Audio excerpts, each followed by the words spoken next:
welcome to a new episode of the Game Informer Show. I am your host, Ben Hansen, joined as always by Timothy Turry down there. Gosh. Hello, how are you? Just as sincere as ever, Tim. No, I'm feeling good. Are you excited to do this show? I have been looking forward to it all week. Like every week. It's the best part of the week. I need at least one this sincere week, sentence. Jeff and I are here. Yeah. Man, All week, it's look Wednesday. You're my two winter boys. We got the great winterized Jeffrey Cork down there. Hey. Wearing his finest Christmas gear. Tune in on YouTube to see what the pattern is like. It doesn't have one of those fancy video game references on it, but we still like it. And then we have Matt Miller, which, is that some sort of Destiny shirt? I can't quite tell. Under here? No, just that I one. have a Destiny shirt on underneath this shirt. What shader is that? This is the Ugly. Oh, come on. Wow. Come on. You don't like my shirt? That's a nice shirt, Scathing. Mr. I think this is a nice purple shirt with some what color is that stripe? What do you got there? What is that? A olive green hoodie and the Minneapolis Yeah, skyline? you're on the talk It's over for the here. O-Cheese food truck, the best food truck in all of Minneapolis. Oh, we hate But you we're not so. here to Also, talk people about won't shut up shirts. about our skyline. It's the best. We got a lot of games to cover Eat today. your heart out, Des Moines. We do. Are you guys ready? Do it. All right, here's what we got lined up for the big show. We got Just Cause 3, came out on Tuesday. Yeah. Also came out on Tuesday, Rainbow Six Siege, which Miller and I can talk a little bit about. And then also coming out on Friday, Xenoblade Chronicles X. Yeah, which weirdly had a review embargo lift several days before Weird. launch. It doesn't Weird. happen that much anymore. Like weird, not weird, because it is out in Yeah. Japan. A little. It's like I get it, kind of. But this is the first time people are seeing the localization and all that kind of stuff. So All that stuff. So then we're doing more emails from people. We got some good ones this week. Really? Like You I'm not excited just about saying that. Like sometimes we talk you're about saying like, last week's wasn't good? I'm saying we've in the last. I think it was like a week or 2 weeks ago. I was like, hey, they've been good, but like we could use some really, really solid emails. I think this week people delivered. So they were good, but this time they're good. Good, not great. Okay. Also, thanks for the kind words about the Skype calls last week. That was a lot of fun. Yeah.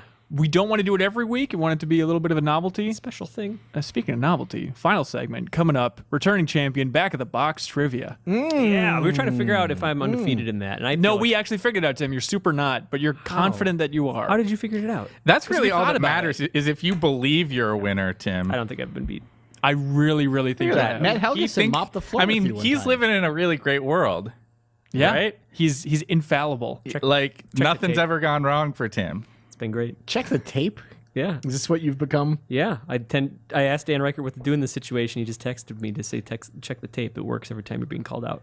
Cool. Yeah. No questions asked. Hey, Jeff Cork. Hey, what? The reason you're here today Talk to me, is brother. because we love you. Wait, just because? We want to see you. Oh, 3. And just because of Just Cause 3 from Avalanche New It's York. true. You played the hell out of this game. I did. You reviewed it, some would say.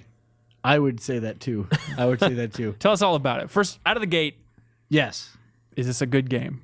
It is a fun game. All right, tell That's us all not about what it he now. said. He said good. Is I it know, I good? was pivoting. Oh, you're changing directions.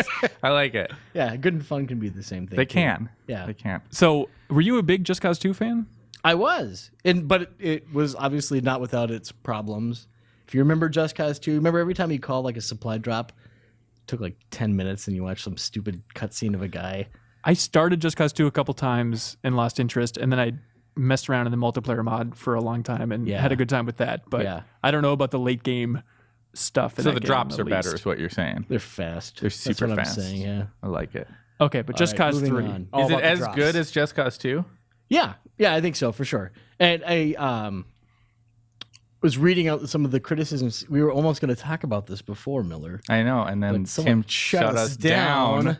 Yeah, you were That trying to. monster. You're 5 minutes away from recording the podcast. He wants to keep it Tim spontaneous. doesn't like for us to talk about anything we might talk about in the podcast Only- before the podcast. It's the way it should be. the BuzzFeed I know article you guys is are only both really hardcore about that. Like, I can't count the number of conversations in the office that one of you two is just shut down. completely merited. Only like the BuzzFeed article is like only hosts of podcasts will understand these 7 things, guys. Hey, what I'm saying So, basically is Save it for the podcast, Tim. please get it. Please understand. So what was the thing you're about to talk about? What I was going to talk about was that, like, some people are saying that they did not like the story. And to that, I would say, what story? There's not very much of a story. Basically, you're just like, Rico comes home, and there's a rebellion, and you get very short little sequences every few missions that kind of say, hey, you really need to get this guy. He's bad. This general, he's no good. And then you just blow stuff up. but it's not like they're shoehorning more characters throughout that experience, and it's not distracting at all. It's not annoying. The story is just non-existent. It's barely there. Okay. And I think that is to its credit. Honestly, I like to a larger discussion, I think that we put too much emphasis on story in games overall. When a game like Just Cause 3 knows what it is not a game where you're going to sit back and like really think about the implications of revolution and how it affects like the little people. This is all about going to a base and they have like a giant gas tank and you connect it to another gas tank and it blows up. Yeah. I mean, I guess my take on that is it's just a little bit different in that, like, I don't think that we always put too much stock in story. I think it's that, like, it's weird to expect every game to be good at all things. Yeah. Because not every game should do all things, right? Like, clearly Just Cause, I mean, I haven't played it yet, but Just Cause 3, from what you're describing, is not a game that needs a deep story to do well what it's trying to do. You know, my motivation is to clear out the base of the bad guys and blow everything up, or to liberate this city. Right. I don't need to have someone on the radio, and there isn't someone on the radio just telling me every turn of the screw of what's happening politically. Yeah, I started it last night, and it has a good tutorial. Like, it really starts out with a bang, like getting you right to blowing things up, blowing up bridges, gives you the wingsuit right away, which is a real relief. It's not like a Far Cry 3 or 4 situation. Wingsuit in just 4? Yeah, maybe it is. It's just 4, where you kind of get it later on and whatnot. But there is still, like, there are characters that you're introduced to, and it's not, those characters are written well, or it's just inconsequential, however they're written. I think a little bit of both, actually. They're like, every time they would pop up, they're funny and engaging, and then they're gone. Perfect. And that's fine. Like, the cutscenes are maybe like a minute long at most. It's And not so, like a Metal Gear. What are some of your favorite moments from, like, because I feel like this is a game that's about like emergent moments. Like Reiner was showing me a video on his computer of like someone's botched takeoff. All it is like a plane trying to take off, and it's near the water, and it like accidentally goes underwater, and then it comes out, and then it does like a perfect loop-de-loop, loses both of its wings in the water, and then just like the main fuselage just rockets into the sky, into the mountain and blows up. And like, I just want to know if there's, to me, like those goofy moments are what draws me to the series. I've not played a second of Just Cause. It's a blind spot, but I like, think you'd like it. do you have any of those moments you feel like that have stuck out to you? That's the thing, is I think the beginning, at least for me, it took a while for everything to kind of click, because there's a lot of layered systems and kind of figuring out how the like grapple kind of connects with the wingsuit and gliding, and to actually move around efficiently takes some getting used to. And maybe other people will have no problem whatsoever because they're like amazing geniuses, and you know, I applaud them. But to your point, though, a lot of it is like once you do get the hang of it, like those moments are just like you're just gliding and you're like, oh, I'm gonna see this and shoot that, and you're like, while you're gliding, you know, blow up a Jeep, and you're like, what would happen if I connected this helicopter who just started shooting me to this giant sphere gas tank thing? And then also I use that like a bowling ball to take out these other things by connecting this grapple, because you can like connect 2 points and then pull them together. That's you can do that several times over. You can get 6 of them, I think, is the maximum, and have those all kind of go at once. So it's just being able to like think of things on the fly and pull them off, rather than, that's how I play it. Typically, there are people who love setting up these elaborate scenarios and just like, you know, making sure that everything is perfect, then triggering it. I kind of like on the fly as things are going crazy, just like trying to salvage situations that have gone horribly wrong.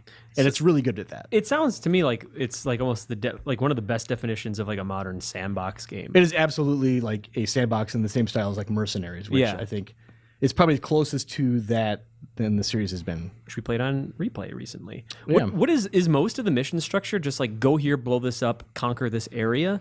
That's kind of like the underpinning of the whole thing, but there are missions where, like, one of them, for instance, you're on a train and you have to defend the train from like helicopters and everything, and that's really fun because you just, you know, take a helicopter, clip it to like the side of a hill, and then just like jam them together, and then smashes, or like into another helicopter, and then That sounds fantastic. Yeah. So you can actually have a lot of fun within the missions themselves. It's not like in the open world you can dick around and have a great time, but the missions, you're just going to fail if you try and get too experimental. Yeah, but I think that like some of the like most fun that I had was in those like, oh crap, that did not work and I'm dead, and then just retrying it again, like it. So Okay, gotcha. So did you find yourself getting distracted a lot? Like, did you would you do some missions, and is there stuff where it's just like, oh, I can go over there now and go do that thing if I want, or do you feel like it was more like Metal Gear where you just found the reason that you're going to each area was because of a mission? I think the missions are like you kind of you use those as your beacon. Like, I'm going to head here, and as you're heading there, it's like a classic Far Cry situation where you're like, oh, here's something interesting on the way, and like you liberate a city, for instance, and then all of a sudden these other like side things kind of pop up. You're like, ooh, this is good because if I do this, it might unlock like a mod that'll be really interesting. You know, that's one of the coolest things about the game too, is you have tons of different mods you can get, like for your grenades, and for instance, where it's like you can get a glass grenade mod so that it'll explode on impact, or get a better one where it'll explode when it gets near a guy. You can get things that give them a longer fuse. You can get them at home, but you have to kind of make these trade-offs. Like I kind of settled on the homing ones, which was great, except for the times where you're like, ooh, there's a vehicle that I want to blow up, and you throw it, and the grenade would just go because there's a guy behind you, and you're like, oh well, I guess that's what happens. Nice try. Do you feel like the progression, is that where the meat of the progression is like customizing how you blow stuff up? Or basically, yeah, and then kind of finding the best explosive weapons, like the high-end RPGs. All right. Didn't you say this morning there was an upgrade for looking down the sights? You don't really look down the sights. It's like precision aiming, where it's like a tighter, like a Resident Evil 4 style. You know, we'll use that analogy because as it stands, it's like kind of a mushy auto aim kind of thing. And the precision aiming rather is it's still pretty weak. I don't think it's a game that's like super crazy gun built around precision. Yeah. I mean, is there a burnout component to the insanity? Do you know what I mean? Like, some games are so crazy right from the beginning that because there's no arc to it. Bayonetta. There's sort of but Bayonetta is weird, right? Because like it succeeds at getting you immediately up to this incredibly high plateau of insanity, and then it holds it. It holds it, but it can't really. It doesn't go down, but it works. But there are other games, I think, that they go up to that plateau, and because they're at this really high plateau, it's hard to maintain the thrill. I think what's interesting about Just Cause 3 is that when you first start, you have a lot of the tools that you do use throughout the entire campaign. For instance, like being able to tether things together, but they're not particularly strong. So you could use them, but they're not the most effective things at the beginning. So kind of as you get to a point where you're like, oh god, I gotta blow up another base. But by then, if you've been playing a lot of the side options, you've got things where it's like, okay, now I can drop a lot more of these tethers and just take it out much faster. Or I've got access to like a super great helicopter that I don't have to sit here and agonize over, you know, every bullet that I shoot or taking out a statue methodically. So if you like wacky physics simulators, Yes. open worlds, freedom, explosions, just get Just Cause 3. I would highly recommend it. Okay. Yeah. What's It's wrong not with this? What is wrong with it? I would think love to that know. like if you play it for a while, I think it's a perfect game that you do get a really good sense of what it is early on. And if you kind of play it for an evening, you're like, okay, I don't like this very much, I think you can safely exit. You know what I mean? Because I mean, if you don't, the thrill of blowing up a base doesn't do much for you. That you're going to do that a lot. It's like Mad Men. If you aren't hooked on the first 2 episodes, move along. Ain't nothing to see. Blow here. up the entire base? Is nothing standing? no, Oh, you don't blow up the entire. okay. Even if you have no interest in this game, I recommend you go online and just YouTube search some explosions in Just Cause 3. They look They really look good. so You nice. see some of that in Mad Max. I Yeah, feel that's like. true. And in Similar Mad tech. Men, weirdly. Yeah, well, I don't want to get into the finale of Mad Men, but yeah, let's just say it is raucous. Yeah. Well, I mean, it is segued into Mad Max 1, and Mad Men. Yeah. That's why they're... Yeah, It's weird that they didn't make a bigger deal about that. it's true. I guess they didn't want to spoil it. Don Draper, I think he does well as a raider. Yeah. Yeah. Yeah. So what I'm really looking forward to is just seeing that? what is going to happen with the future of Just Cause 3. Because with Just Cause 2, there was the fan-made multiplayer mod. Right. And Avalanche really enjoyed that and actually stamped the old official badge on that thing. Like, this is now an official Just Cause 2 multiplayer mod. Have at it. It's absolutely insane. Just Cause 3, I mean, they're focused on making it single player. There's like community challenges. So have like your friends on leaderboards for certain things and whatnot. But that's about it, right? Yeah. Okay. But it's going to be interesting to see how long it takes the modders to shoehorn some super janky multiplayer in there. And then coming from the other angle, Square has their Shinra organization. You just like bringing this up. I love Shinra so much. But that's like their cloud-based gaming platform or whatnot. But with that, a big pitch for the Shinra organization and cloud-based gaming within Square is that like we can add multiplayer to games that might have really complicated physics and explosions. And so on the cover story trip, we brought up Just Cause 3 a lot, like because they announced they are working with Avalanche in some capacity, and like adding multiplayer to Just Cause 3 would make a lot of sense. Was their quote? But it hasn't been announced yet. Hasn't been announced, so it'll be interesting to see who gets there first: the official Shinra or Avalanche in the form of a bunch of modders.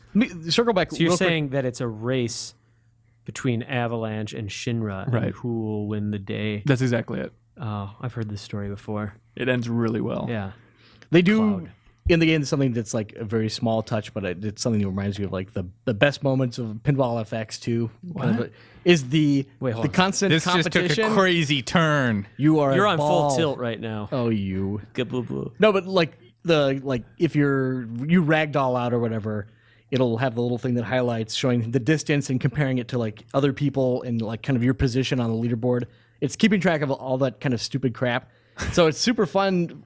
Like it was something that kept me going while I'm reviewing, is just being like, okay, well, how high can I really ascend in one session with my parachute, for instance? And then there was this one guy who consistently was just like a little better, but I completely annihilated him on that one at least. Congratulations, you really I did feel it, like Cork. a big hero. They're really generous a hero. with the health, I noticed with Rico. Like I was flying all over the place, and it's like, oh man, maybe bullets can take him down easier, but actually falling to the ground and stuff, Rico slamming against everything. Rico is short for recovery, so he's really good at recovering. Oh, that yeah, makes it's more like a sense. little nod, like a thing like that. That's why it's spelled that way too, That's which is right. kind of strange. Recovery. What'd you give it?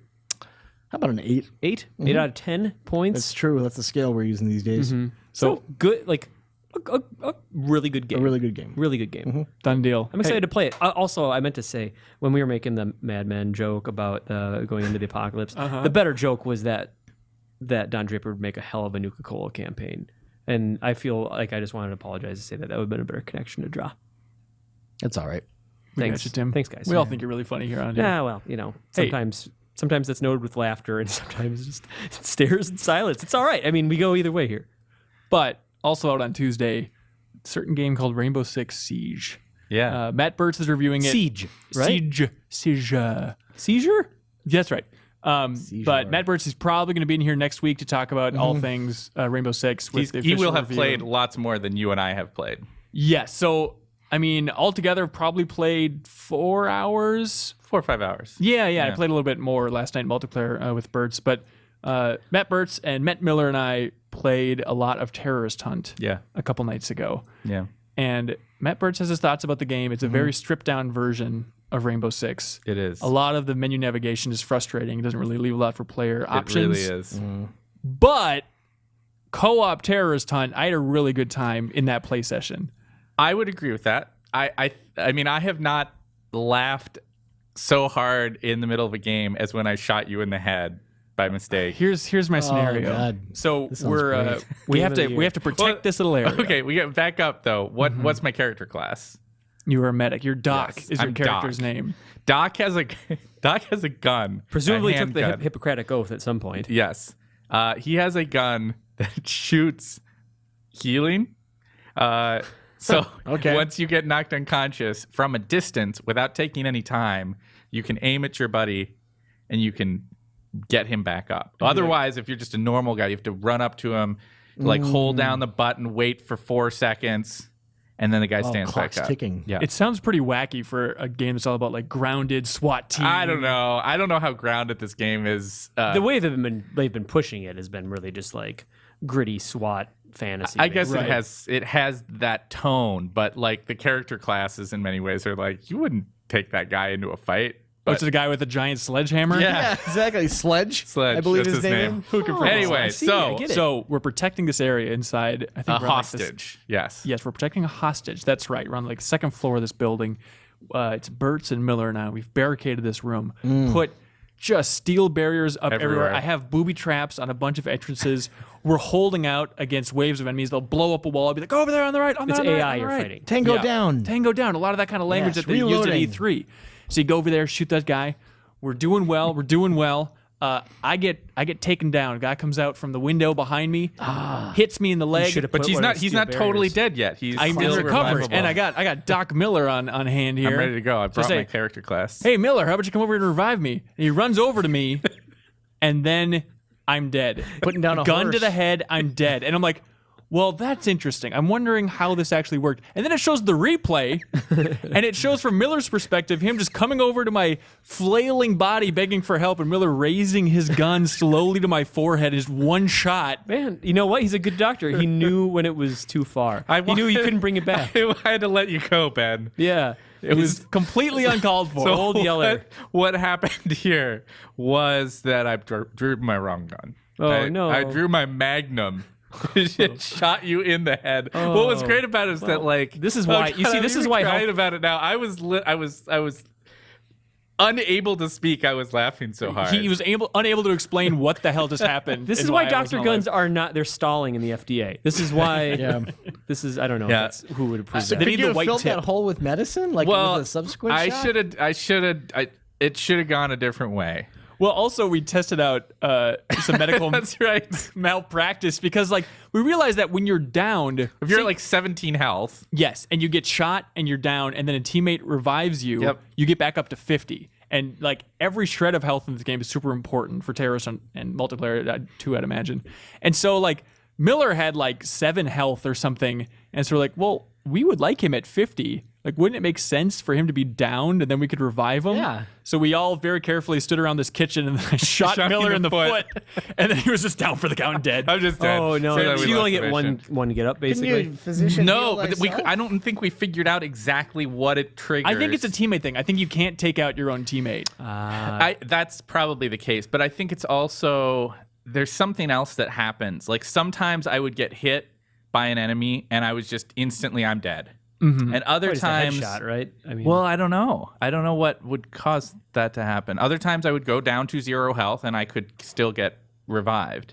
There are explosive guys in that game that are the absolute worst. That they just are. charge you and detonate and blow up everything. Because you're That's like, the worst archetype. In it video really games. is. And except there's so in many Fallout of them in 4 this. when you can like take the care of them. beeping? Yeah, the beeping, and you can just like target their arm from. Yeah, and the a football Serious field Sam away. guys get a pass as well. But in this game, it's like you're clearing out this hallway, and all of a sudden, it's like, "Brah!" This crazy maniac comes running down. He sounds like Darth Vader, breathing all heavily for some weird Well, reason. which we figured out was kind of the key to beating them is that once you hear Darth Vader breathing, that's where you got to like It's just a dude hold panting. on. Like, Hold on. Well, they got a gas mask on, which I don't totally understand. You're going to go blow yourself up. What do you need a Right. They gas really mask cared about for? their health. I Yeah, guess. it was a confusing maybe it's setup. just so they can target you through. Can you throw down gas or something? Maybe. I have 2 questions. Okay. Yeah. Can you turn off friendly fire? No. How much does this game remind you of Helldivers when you're playing it? Like, Oh, boy. A little bit, actually. I mean, it has, especially in that terrorist hunt mode, Yes. there is some of that same frantic, really hardcore, like you could go down any moment kind of quality. But maybe it's a little bit more, like Helldivers has a kind of devil may care quality to it, where, you know, when you go down, you almost always can get back up. Yeah, that's true. right. Here, it's a little bit more for keeps. Like if you run in and do something stupid, you're kind of out of the mission for the next 5 minutes. right. yeah. Until either the team wins or loses. I love having consequences in a game like this. I love taking the chaos of a first-person shooter and boiling it down to like, here's one house, slowly go through each room, and like having to listen, and coordination and teamwork is so important. So And it's just, like a Rainbow Six game. It's a little bit like a Rainbow Six game. Yeah, but I played like I think the first one on my friend's computer a little bit, and that's been my only exposure to the Rainbow Six series outside of the Patriots cover story that I went on. I think what's weird about this game is that like they do have there's a core mechanic there of whether you're talking about the terrorist hunt, which is pretty much like a cooperative thing for up to 5 players to go in and take out AI guys, or when you're actually doing the real multiplayer, which is the same thing, but with, you know, real people at the other end. It seems weird to me that with all the time and all the work that they put into this game, that they didn't give a larger framework to the experience. Like, I don't understand why with Terrorist Hunt they go to the trouble of like, who's the actress? Angela Bassett? Is that who's Yeah, in sounds there? about right. Mm-hmm. They have her do this intro thing that sort of establishes the idea that like, okay, Rainbow's coming back together. There's this horrible terrorist threat that we need to deal with now. And then it's just these random matches. And I'm not, apropos to what we were talking about before about like, not every game needs a super deep story, but there's no framework whatsoever here. Like you basically you're an operative for one of these different worldwide anti-terrorist organizations, and you're going to go into an individual match and do that match. You're going to either rescue the hostage or defuse the bomb, and there's nothing else beyond that like links you into the game and ties you into the longer term experience. And then the progression system feels like it draws too heavily on some of those like free to play kind of qualities that really for me are just a turn off. Like I don't want all that stuff in a game. I want to have a natural flow of progression that is dictated by like what I'm doing in the game. And they're so desperate to integrate things that you can go like spend money on kind of. It just It's that formula of, you can earn points throughout the game, and it's not like you're extremely limited. Like it doesn't take too long for you to get other characters and upgrade your weapons and stuff like that. But you can also pay real money. I know Fob was really turned off by that too. I just feel like it's in almost every AAA game now. The idea that I don't also think that's hate an it. excuse for me. I totally hear you. It's because annoying. it's always there. It doesn't change the fact that it's not making the game more fun. We shouldn't just become used to it. And especially in a game like this that feels like it's been really stripped down to this core mechanic thing of like, okay, you're either an attacker or you're a defender, and you're going to infiltrate in this kind of small map like a house or a plane. And like that is the whole game. The whole game. There's nothing else there. Well, there's the single player. I mean, it's basically extended tutorials of like increasing challenges. But I would it's bare argue bones as that hell. the single player is bad. Like, of course, yeah. I mean, like I think that they haven't gone to any lengths whatsoever to make it friendly to either tutorializing the content or to like changing what you'd need multiple players for the solo experience, Right? Which is odd to me. In its defense, though, it's pretty ugly too, right? I noticed we played on Xbox One in the office, and it really stood out to me there. PS4, it doesn't look amazing, but I think if I didn't have that framework of looking at the Xbox One version first, I don't know how much it really would have stood out to me as being ugly. It's a It looks fine like looking ass game. on Xbox One. The textures are a little bit rough. Yeah. They are not there in many instances.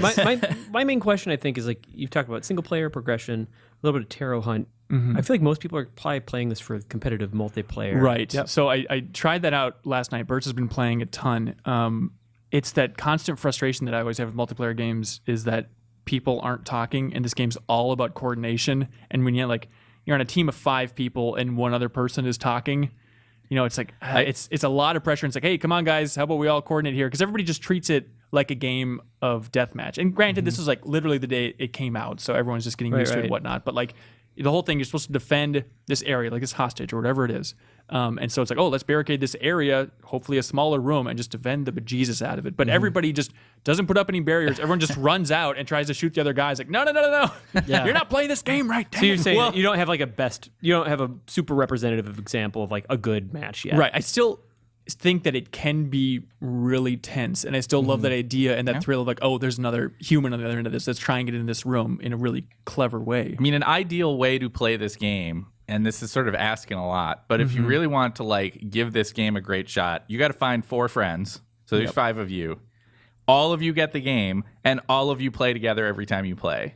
That would be fun. Whether you win or lose, you would have a really fun experience of like that communication and trying to figure out how to take advantage of everybody's different classes, and you'd be talking to each other. You'd be laughing like Ben and Bertz and I were the other night about the stupid stuff that happens. And that I think could be fun, but that's a pretty high like barrier of expectation for what you want, because I think you're right. I think in multiplayer, without that communication, I think it kind of would just be frustrating most of the time. And maybe you can find people online in some forums that are decent and actually get the coordinated team effort going. And I agree it would be fun. But that said, like I think even 2 to 3 people playing co-op, playing terrorist hunt, you can have a lot of fun there. $60 is a steep price for this game. I was going to ask that. It felt like maybe it was going to be one of those games that's just like a Payday. Even Payday was like a little bit cheaper, I think. Maybe it was. I don't want to lock sure that it in. was. Yeah. We should move on to talking about another game that Miller's been playing with a lot just of. not enough content in it. No, it's just not, there's just not enough going on in there. You played Xenoblade Chronicles X for the Wii U. It's been out in Japan for how long now? I think 4 years. No, I think it came out earlier this year. Yeah. I feel like in talking to you, because you took a lot of days off from the office, just dived into that game from home. I wish they were days off. Yeah. Now you do. But like, it seemed like you were kind of optimistic early on. And like, can you tell me about those early optimistic hours and like how that soured? Like, what was happening in those hours that made you excited? And yeah, I mean, there's a test chamber up on the site that speaks well to how I was feeling about 15 to 20 hours into the game, if people are interested. And if that's what you wanted out of the game, if you want to have that first 15 to 20 hours, the wonder of exploring this really interesting alien world, getting to know some pretty cool variations on classic JRPG like mechanics. JRPD. That's a JRPD, open up. I think really there's, like that. I think there's a lot of stuff there that is worth getting excited about, and I will be surprised if over the course of the coming days, especially once the game is out, I don't get some people who are contacting me really ticked off that they're like, what are you talking about? This game is not like I gave it a 7.25. Okay. And like I think there's a lot of people who will play the early hours of that game and be like, this is the best JRPG I've ever played. This is amazing. Because I think I was kind of in that boat. The best JRPG you've ever played? You're in that type of boat? In the very early stages. That was what you told me. Yeah, I was on. like, I think I said that it was among the best JRPGs Holy I'd ever Lord. played in those early hours because it was beautiful. It was a great world. It was a really interesting combat system. And there was the potential for there was this kind of like horizon out there of all this content that I was going to get to explore that was really exciting. Kato wrote about this a little bit in the sort of like falling in and out of love with a game and how like you start to hit this sort of apex of your excitement. Like you're excited by what it's laying down and you assume it's just going to keep going up. Which can happen. Yeah. And like there are games like that do that. Tell us a little bit about, like, since combat is basically what you're going to be doing like the entire game. What's the combat system like, and what did you like about it early on versus later in the game? The combat system borrows heavily from MMO hotbar style combat, which to be fair is a little bit tiring of a concept in and of itself at this point, but they make it very active and have a lot of interesting sort of strategy to it. Your positioning on the field, whether you're behind an enemy or you're on the enemy side, is going to affect certain abilities that you use. There's different abilities that combo well together. So like you might have one art, they're called, and this is your abilities, that you trigger that topples an enemy, and then there's another one that you could trigger that does extra damage if an enemy is toppled. There's that kind of dynamic going on. And there's also this idea that there's a very free-form class system. You're mostly controlling your main character. Okay. You have a party, but they're kind of on their own unless you tell them I otherwise. played like 15 hours of Xenoblade Chronicles. It's a lot like that. Sounds It's very similar. Okay. Absolutely. And so you're getting to choose how your character shapes out over time and maxing out certain classes, and that's very exciting to have that choice. But what happens in combat is a microcosm of the problem of the larger game, which is that you have this complexity, but they're so insistent on making this vast, really, really long game that it outlives even that complexity. And several dozen hours in, you've locked into like, okay, well, I've maxed out this class. It's the class I want to play. I know the sequence of abilities I need to trigger. I do this, and then this, and then this, and then this, and then this, and then he's dead. And then I do that with another monster. I do that same sequence. And there was no more carrot on the stick. There wasn't a carrot on the stick from a perspective of game mechanics. And that became true across multiple aspects of the game. there are other things that were exactly like that throughout the game. The exploration is that way. You start out, and there's this really interesting dynamic of, I'm going to explore this really vast world. There's like 5 continents. They're all beautiful. You can really go anywhere that you see, up onto the very tops of mountains and up onto eventually onto like floating islands. Cool. All this kind of crazy stuff.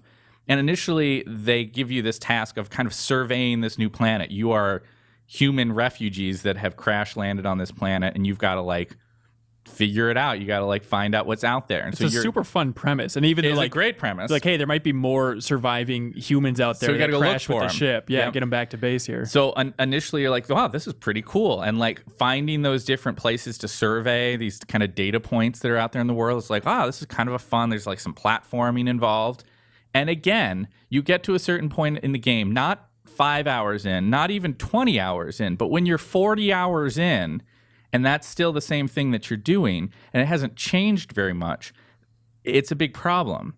You mentioned 40 hours in. It varies, I guess, from what I've understood. Skills.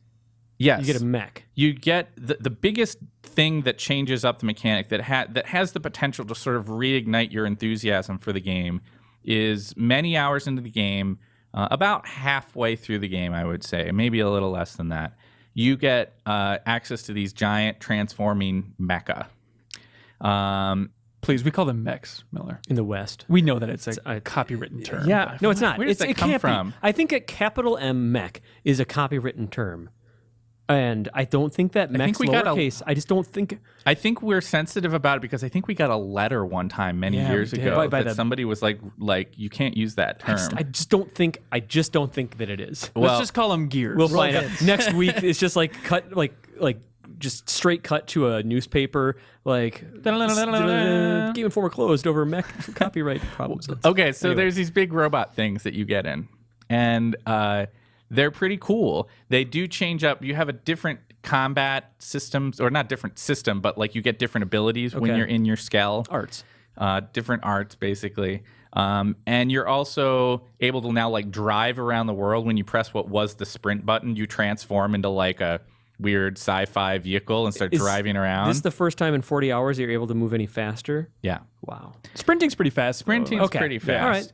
But once you get your Skell, you can like jump up to higher places. Is this like Big Boss and sprinting versus like, the D-Walker? D-Walker, like a similar... I haven't seen the mech movement, but Trade-off? you sprint Okay. faster than Big Boss Oh, sprints wow. Okay, in gotcha. Metal Gear Solid Okay, 5. sorry. This is fascinating to me. Yes. So that is interesting. It does have the weird effect of you've been working so hard to upgrade your like guy who has all these cool abilities and cool gear. What's his name? It could be anything. Yeah. Oh, yeah, you it's just named him. Yeah, It's it's not- a Maddie. customized character. Okay. It can be a man, a woman. What'd you name him? Can have, I don't even remember. It's, Oh, stop. I don't. You like, spent 1,000 hours with him. Oh, yeah, but that's just the thing is another thing I was going to get to, which is that like your customized character feels like this weird shell that's along for the ride. I love Shell. I know there's the sentiment that a lot of people have. They're like, oh, I love it when there's a silent character and I can sort of put myself into him. This is not a game that is served well by that. Okay. Because there is ostensibly this kind of like storyline of characters interacting and relationships developing, and you're part of that group, and yet you're never speaking, and you're always kind of on the edge of the action. But it's Okay. also really Hold confusing. on. I want to get to. You were just going to go into like the movement, like getting your Skell right when you're upgrading your dude, because I want to get back to the story. Okay. Well, so to finish out the thing with the Skells is that like it's quite cool, and it gets even cooler a little later because you get a flight license that lets you fly anywhere that you want. Only thing that's holding you back is this license. Yes. Okay, gotcha. So it's like Metroid Other M. It's exactly. Yeah. Well, they develop new tech that lets the things fly, and then you get your flight license, and that lets you go to more places, survey more of the world. And all that is pretty cool, but it is weird because all of a sudden you spend most of your time in this machine fighting the same things that you were previously fighting on foot. There are a couple of missions afterwards where you have to go into like small cave entrances and you can't bring your Skell with you, and so you go back to doing ground combat. But by and large, at that point in the game, you're just like, this is a game about being in a big mechanized It's suit. just like you're out. There's no reason to things start to scale and get so high level that like you just need to be in this thing. Can you drive around like the city, which is like New Los Angeles? Yep. Oh wow, I didn't know that. Okay. Yep. I mean, one of the neat things you begin to realize is that like it really is this big freeform open world. Like you can lift up out of New LA, fly to the edge of the city, and you're like, without any load screens, you're outside in the main world. There are 15 gigs of patches. There are. Streaming optimization So that you have happens. to download, Yeah. which on a 32 gig Wii U is mighty tricky. Yeah, I think it's 10 gigs total. Wow. That you have to download if you have the disc version. For Yeah. Wii U, that's like if you're downloading that. I had to erase digitally, everything, almost everything else off of my. It's not necessary. But No, but it would be dumb to optimizes play it a that lot. game There's a without lot it. of pop-in. I didn't install. I installed like 1 out of 4, and there's a lot of pop-in. I'm guessing it'd be alleviated. Yeah, I didn't see a lot of popping when I was playing. So the story, I feel like we were about to dive into like the role you play in this tale. And Well, I know that people like Xenoblade Chronicles. Like, Love it, yeah. I know that they're not directly connected, but what's going on with the story? Well, it's frustrating just because they want you to go on all these quests and stuff as this avatar character, which is basically like the battle system of Xenoblade minus the kind of more focused story and characters of Xenoblade, as far as I can tell. Yeah. But it's just frustrating with the main character in particular because you get to choose your voice at the beginning of the game, what your character sounds like. And in battle, she's going, it's like, oh, I'll take these guys on and all that crap. You took the British actress, apparently. Yeah, the bad British actress. That's right. But then, like, in the cutscenes, like, she won't talk. It's a lot of talk Yeah. about, like, oh, silent type, huh? Or, like, there'll be a cutscene, and it'll be, like, this awkward freeze frame, and then you choose from a couple of different dialogue options with no acknowledgement from your character. It just feels very clumsily She's like an presented. Ozzy Osbourne, where you can only understand him when he's singing. You can only understand Right. her when she's in battle. It's the only time she's comfortable talking. It makes sense, yeah. Yeah, I think that there are a few moments in the story as you progress, again, stretched in some cases many, many hours apart, where things feel like, oh, that was a kind of a cool surprise. It was a fun little twist in the story.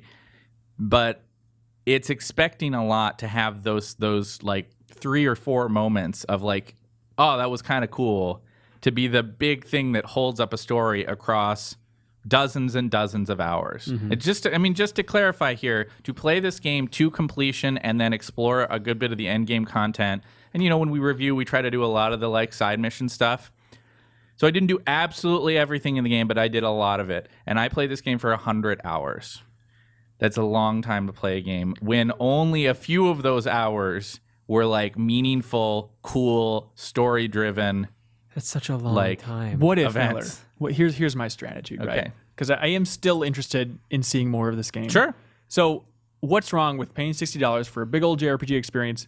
And if the story is not that compelling, not that great anyway, just like after like 20 hours, just like, I'm done here. Yeah. Because people don't. That's not how people value. Like that is not the way people value. Like appraise most games. I get that. They I would also, say but most people wouldn't think especially RPGs. Right. Like there's like time invested in like the hours upon hours upon hours of content are like what most RPGs have hung their hats on for the longest time. I don't think if you enjoy, throwing down that money, and if you pay any amount of money and get any amount of enjoyment out of a game before you sour on it, like you've done a good thing to yourself. But most people, just like when people say like, hey, stop watching 24 after like the 5th season. I can't remember when people say that, but no one ever You're about stops. right. No one ever They should. Yeah, should. but no one ever does because Yeah. you're like, you want that next hit. Like you'll keep chasing it down. You're invested. Yeah, I mean, to take it really far back view of the game, it's a world that is really rich and beautifully crafted, with some fun mechanics to dig into, both in terms of combat and exploration. But it's all sort of pulled down by this insistence on grinding your way through everything. It's got a hilarious running gag though, right?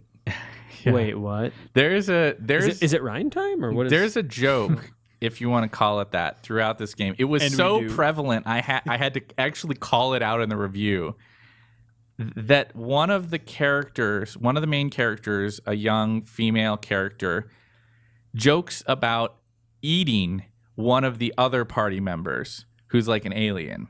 Now, this joke comes up when you first meet the alien because it kind of looks like a mix between a chicken and a potato. You have a character in your party in Xenoblade Chronicles. I forget the thing's name. Little fluffy village bunny thing. I don't know. Anyways.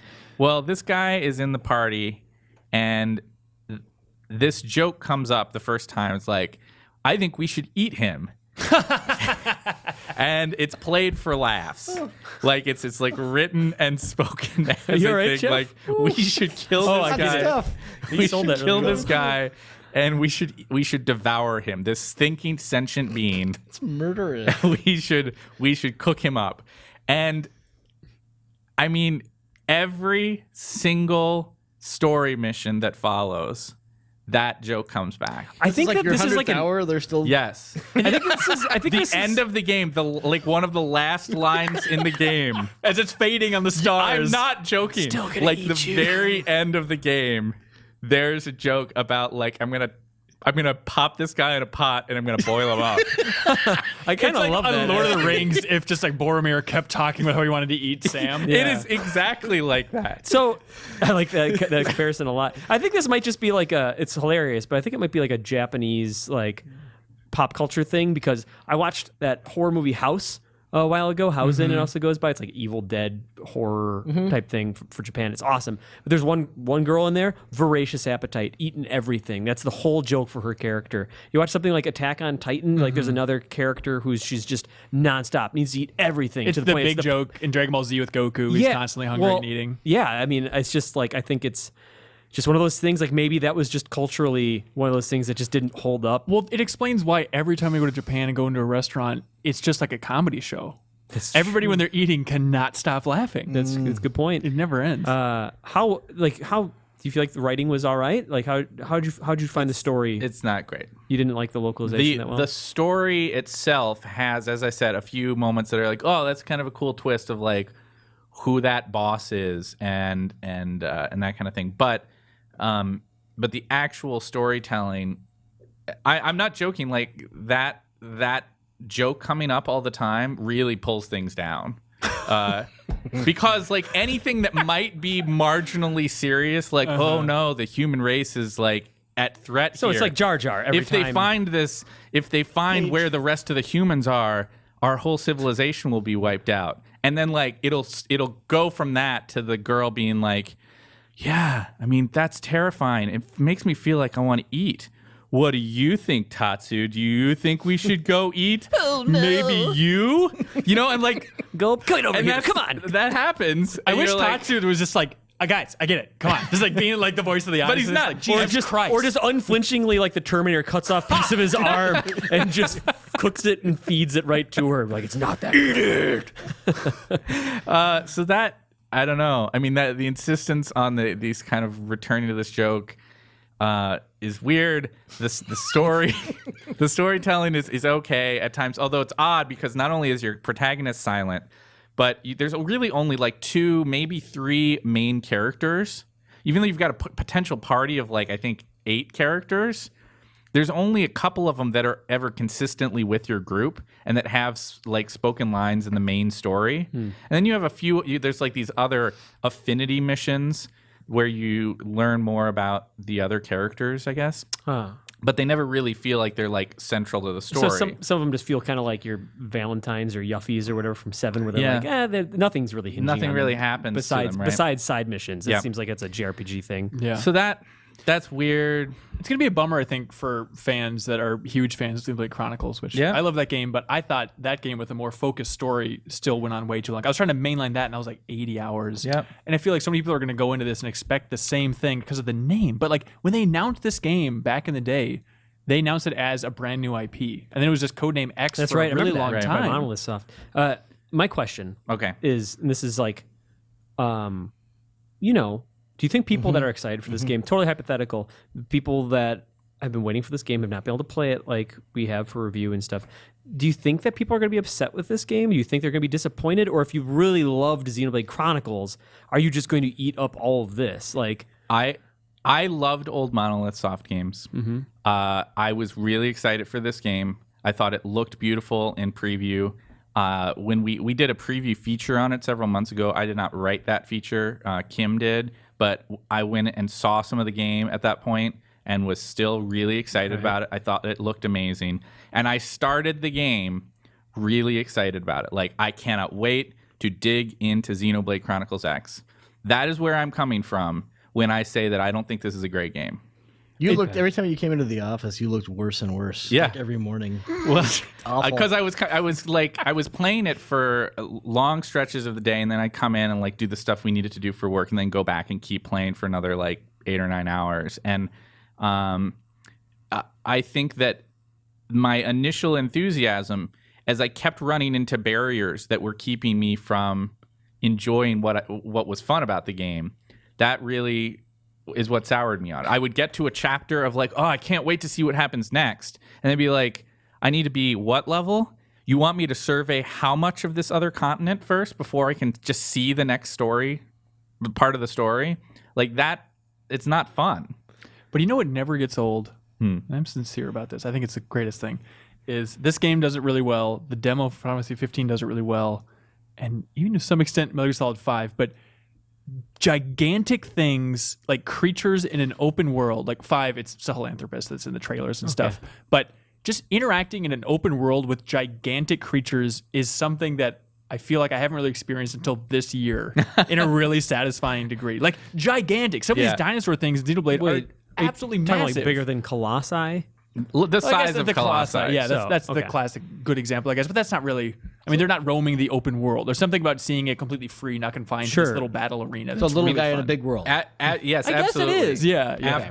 When you go into this world for the first time and you see those things running around, that is a marvel. It's really exciting. It's really fun. And I think there's a lot of what I love about science fiction is present in those early hours, right? That sense of discovery and wonder and enthusiasm about seeing something I haven't seen before. Things you haven't eaten. And if I've gotten the message of this discussion, you're saying that wonder carries through for the full 100 hours. Yeah. So Xenoblade Chronicles X, just all right. Yeah. Yeah. Okay. I really wish I could say differently, but it did not. After all those hours, it did not end up being all that I had hoped it to be. Well, I'm still excited to check it out, but I'm excited to keep going for a little while and then eventually lose steam. You cannot pay me enough to play this. Sounds horrible. Well, Jeff Cork, notorious JRPG lover. Yeah. But hey, speaking of just all right, Miller, real quick, super quick. I wanted to touch 5 on minutes. just We've carved out 5 minutes exact maximum. minutes. I'm looking at a clock right now. Tell us about that Old Republic expansion. What's it called? People love Star Wars right now, and I haven't heard a single person say anything about this. Knights of the Fallen Empire. How is this? This is like their big push for like back to KOTOR roots, right? Yep. Love me again. I'm here. It's okay. All right, great. So we're moving on to... I think Knights of the Fallen Empire is a cool idea. I like the idea of like, let's have an expansion to the Old Republic that taps into what people originally liked about Knights of the Old Republic, the game that sort of spawned that whole kind of era of Star Wars storytelling. It's mostly solo storytelling focused. Love it. Which is great, and why I was excited about it in the first place. I played a good bit of the Old Republic when it initially launched, and I would say I was a player that took a character to like max level and then kind of was like, okay, I'm done. I played a couple other character classes up to sort of mid-tier levels, and then was like, okay, this is I good. like the storytelling in that MMO section a lot. Like there are some really cool missions in there. Yes, and so I was excited to see what they could do. What they did end up doing is continuing that storyline and jumping a few years ahead. That there's this new emergent threat to the galaxy, this other empire that forces the Sith and the Republic to kind of Metroid Other Empire. The Sith and the Republic to pull together and unite against this new threat. And they're like the lukewarm, kind of middle of the road folks. No, they're like bad guys, I guess. Okay. Like, where are they going to fall? They have to fall somewhere on the spectrum of good versus evil. Right? They're conquering bad guys. More I guess. evil guys. They are born out of the guy who was the Sith emperor. Is kind of the idea of where they kind of come from. Sure. And while he was not around being Sith emperor, he was apparently off doing this other empire.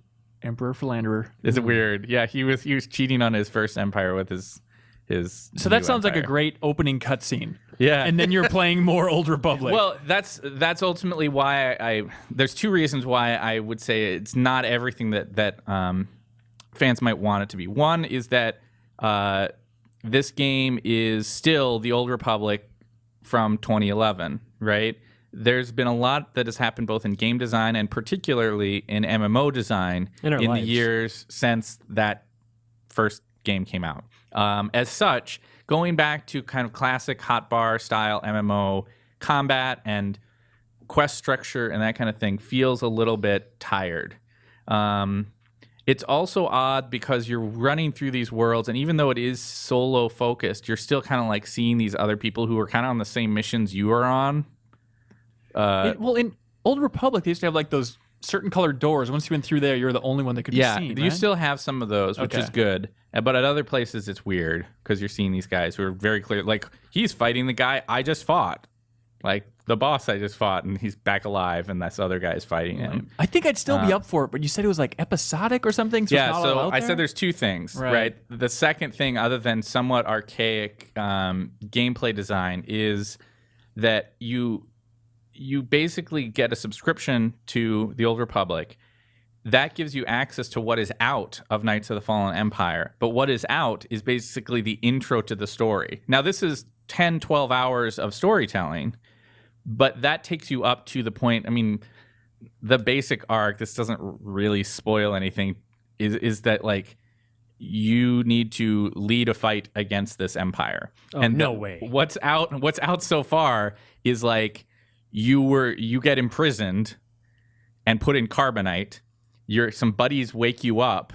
Mm-hmm. This all happens in the very early minutes of the game, and you need to escape and like get yourself into a position where you can fight back. Okay, that's the story. The story is not how you take on the fallen empire. The story is you escape and get yourself into a position that you can start the rebellion, and then it's over. That just sounds so frustrating because you have to pay the monthly subscription fee, and they're going to be trickling it out. So it's not like you can just.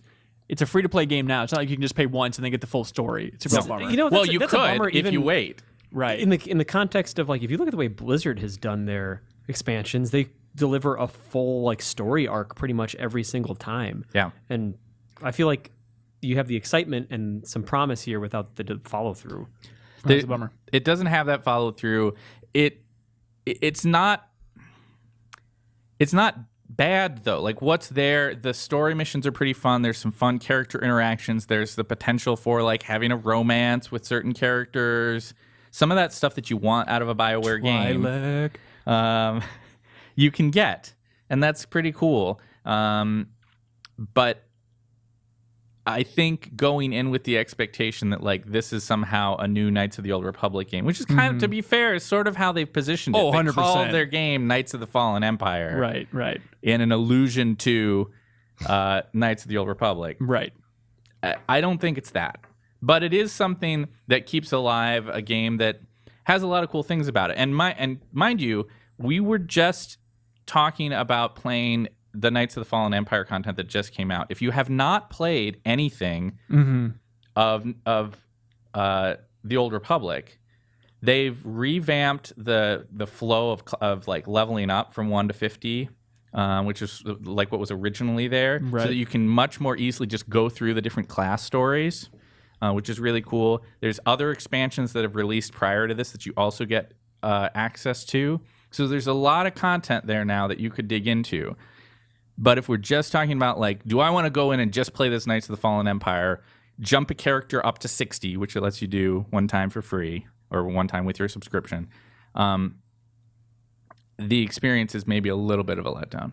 Well, Miller, I think you're over your time, so. Oh, I'm sorry. What do you say we blow this thing and go home? Yeah, let's be done. Well, all right. We go home right now to our cozy bed of emails. I can't wait to bundle up in there. Miller, I think we're losing you. Yeah, I got to go. Okay, that's fine. You got a lot going on, but we're going to replace you with the best Game Informer has to offer.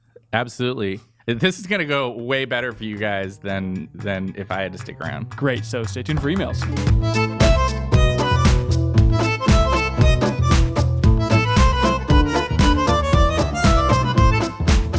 Welcome back to the Game Informer Show. We have some emails here. If you want to send us an email that has a question, a hypothetical, some correction, God forbid if we make a mistake, podcast@gameinformer.com is what you want. Every week we choose an email of the week and we send those people a little thank you. It's Kyle Hilliard's glasses. And it changes every week. It's going to be a new pair every week. Kyle Hilliard's bloodied, shattered glasses. You notice now that they're perfectly fine if you're watching on YouTube. This is a bit of a spoiler. Yeah, but we are also, it's kind of like the Lost Writers. We're working as we go, so we got to figure out how to make that happen. It doesn't have to be your blood, but first question here. Comes, Also, we're joined by Kyle Hilliard. Oh, yeah, Kyle Hilliard. Oh, hey, yeah, I'm not Matt replaced Miller. Matt Miller. So He had to work or something. we got one coming in from Connor from Virginia. And the show is great, he says. I learned my Wii U gamepad could reach my bed the other day.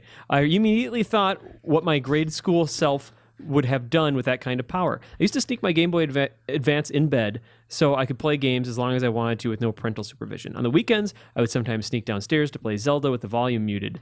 I would feign sleep at the slightest noise. So it's like This one guy's of those a goats. sneak. One of those goats, but you just play video games. All right. Here's my question. What memories do you have of staying up past your bedtime or sneaking a portable console to play video games? Did you ever get caught? Thank you very much. P.S. More Bloodborne Chronicles, please. Winky emoticon. Yeah, Kirk, did you stay up late to play Kick the Can or something? Thanks, Connor. Oh, yeah. Did you stay up late? Candles, Did where you you stay hold up the late with your candles out in the friends street? trying to invent games? Yeah. Like the concept of a game? That was it. Yeah. Okay. All right. Trying to throw a rock in the air and catch it. It was quite dark and wow. difficult. Here's a rule sheet. I have one. I have two kind of there was a weird one where my parents I don't think understood that they just saw I have video games did you get the high score today? Okay, turn off the video game system. I was not born anywhere on the East Coast. I don't know Turn where off this the is coming Nintendo. from. Yeah, get that Nintendo off. Hey, Timmy, come on. Rewind your Nintendo basically, tapes. They didn't understand that I might be playing Sega Genesis and then not be able to beat the level because there's only a continue system or there's no password system or save, battery save. And so I'd have to keep it on overnight, and they just saw that and you're gonna just burn the house down. It's gonna burn out the system. You're gonna drive up the electrical bill. Who knows how much that's costing us? They probably had a better idea than you did, though. Maybe they did. Probably did. But knowing now, I don't think that's very much because I'd never need it on more than a couple days. So they turned it off enough days in a row or whatever. I'm like, oh, my Chalk Rock 2, Son of Chalk, Son of Chalk, Son of Chuck save or whatever. Those Quartz games, Son of Chalk. Thank you for turning that around on him. Would get lost, so I eventually started just taping over the because they'd look at my room as I was asleep or the gone, light. and then the little red Genesis light would be on, so I had to tape that over. Smart. That was one way I did it. The other way I got away with it would be just at a friend's house with the parents that were. I do the same thing. We all pretend to be asleep if they woke up. But Final Fantasy VII, when that game was out, I know I was in the early teens, so I felt like I was old enough to stay up and actually stay up. But I was playing that game till 6, 7 a.m. and I could not stop. And I remember my dad, I would just get straight up yelled at. Just what the hell are you doing up still? This is stupid. Go to bed. Why did you let that woman die? Why'd you let her die, Tim? And that's what my dad sounds like. So there's a couple of my stories. Did you ever lie to your parents? Because I remember it All being the time. really tough to explain save systems, but be oh, I can't save right now. I can't save right now, but you could totally save right now. We just wanted to keep it going. Normally, it wasn't staying up. It was for dinner or something. I don't want to go eat dinner. I tell my girlfriend that every game is always online. I can't pause this one. Sorry, it's like Destiny. Remember Destiny? I can't pause this one. I remember just arguing valiantly, trying to explain to them that I needed to finish a Majora's Mask dungeon, and their eyes were just glazed over. You need But they're to okay? stop playing. They're okay alive, now. they're healthy? Yeah, Oh, they're okay. fine. I also remember. I mean, that must Fighting just sound like a raving lie. Yeah, if you talk. I don't about blame them for kind of being well, what are Yeah. you talking about? Just come eat food. you Yeah. know? Also, I remember fighting with worm lights all the time on Game Boy consoles. You guys remember worm lights? They weren't good. Advance specifically, I remember because you didn't have any backlit screen. Yeah. Well, that's until the SP came out. So Okay. yeah. So you didn't try to sneak it? You're a pretty good kid. You just went to bed when you were supposed I think to. I just always got away with it, so I don't really have any memories of getting caught. I do Kyle, remember what- keeping Jurassic Park on for many days. The one where you would on the Super Nintendo, where you would go into first person and stuff Top-down like one. that. boy. Yeah. Well, The good yeah, one. the raptor hunting first person. Oh man, that's rough. Yeah. What's the most trouble you ever got in from your parents? Because you seem like too good of a Most boy. trouble? Geez, that's a bigger question. I think I remember late high school sneaking out late, and my mom calling me on my cell phone, and me trying to come up with an excuse where I needed school supplies. I think was the excuse I tried to go with. What? And she was just like, just come home. just get home right now. And I was like, all right. You could have just said, I think you're a big dum-dum, Mom. Yeah. Click. P.S. And then you But got I- home and she just shook her head and you But would they just never sleep peacefully. I was never the guy. I Kyle. never got like grounded or had a curfew. Really, I was always. I don't know. I never really got into crazy trouble. I had two Till older today, mister. I had two older siblings that like broke every rule in the book and like got in so much trouble and grounded constantly. I just learned from their dumb mistakes, and then I think my parents just trusted me. So you were a first-class sneak like this guy. I just didn't get caught. That was Yeah. the a thing. lot of tape over red lights. Boom. Taking your That's shoes right, off man. and holding them. your stocking Turns out if you put tape right over the police sirens parked out front, they also won't see those and be woken up by those. Did you guys Ben, do you have any? No, I didn't have a console till the PlayStation, and so like, and my parents are hippy dippy. They don't give a crap. They don't care. Yeah. That's great. All Your right, house burns down, no big loss. Connor, that was They don't even realize you've left yet. They're like, Yeah, is Ben it's a coming for yurt. dinner tonight? That's all Oh fine. well, Connor, that was a good one. This next one is from Jason from Iowa. Thanks for doing the podcast. Basically, he talks a lot about this boss in the sub boss in Descent 2 that like made him fly into a rage. He wrote a lot about it, but the gist is, what supporting bad guys make you want to abandon your game plan in an instant and fly into a rage, whether or not it's actually done anything yet. Basically, I think it's like bosses that aren't the final boss, big enemies that just drive you crazy and just annoy the hell out of you, or are really like give you a lot of trouble. Well, I don't know if it's like a give you trouble one, but in terms of like the sort of sub bosses being more important, and I'm using the term boss kind of maybe incorrectly, but like Voss from Far Cry 3.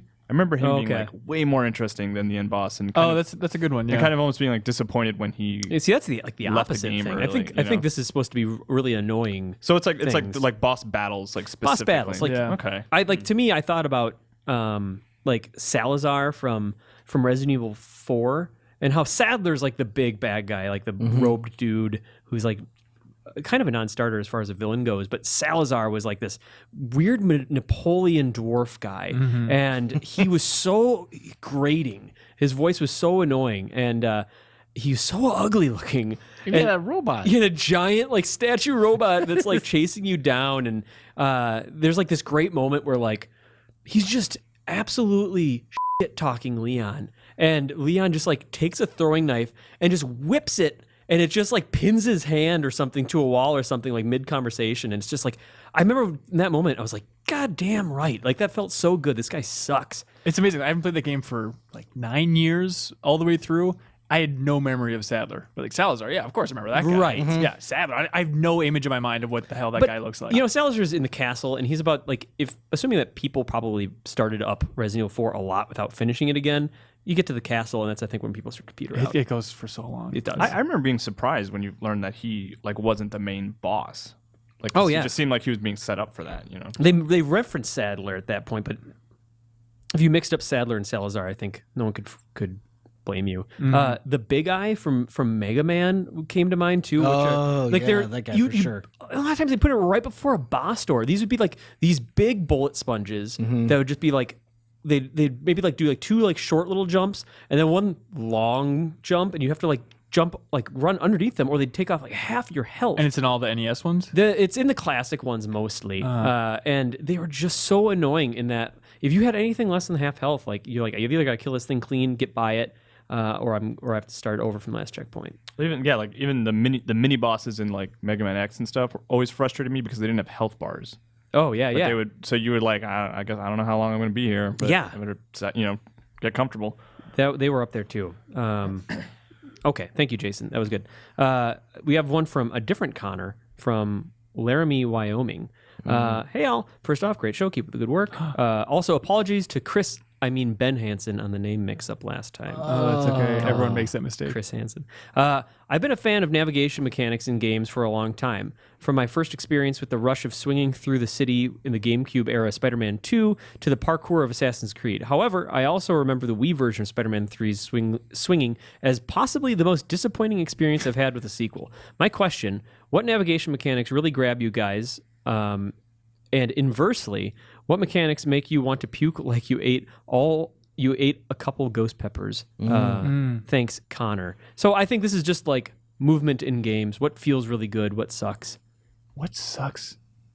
Prince of Persia, I always loved the three Yeah. Prince of Persias. I think I've talked about those a lot on replay and probably here. Yeah. But I love the way the Prince moves through those games. It's Moving always around super in fun. Prototype, it feels really good too. I like that. Yeah. When you're going to level up.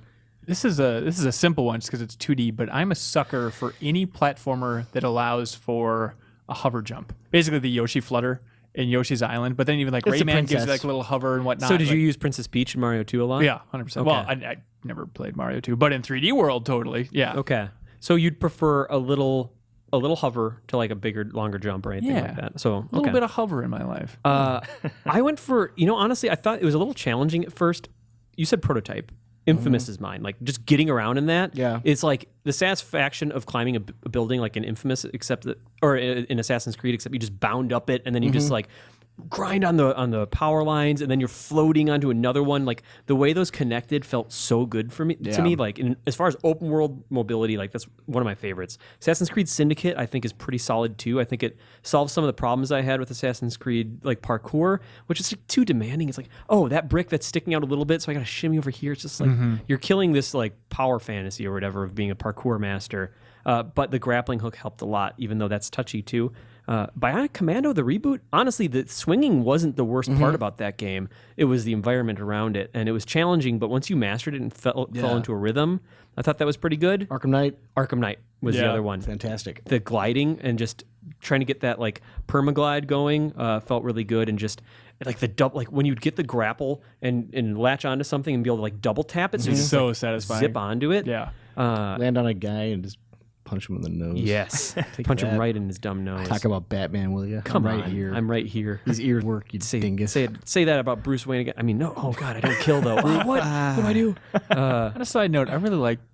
Never mind. Just spit it out. No mild spoiler for Arkham Knight, so I won't say it. We'll skip it. All right. All right. We have a Cool. whole spoiler thing. Just on that. love it. Spoiled.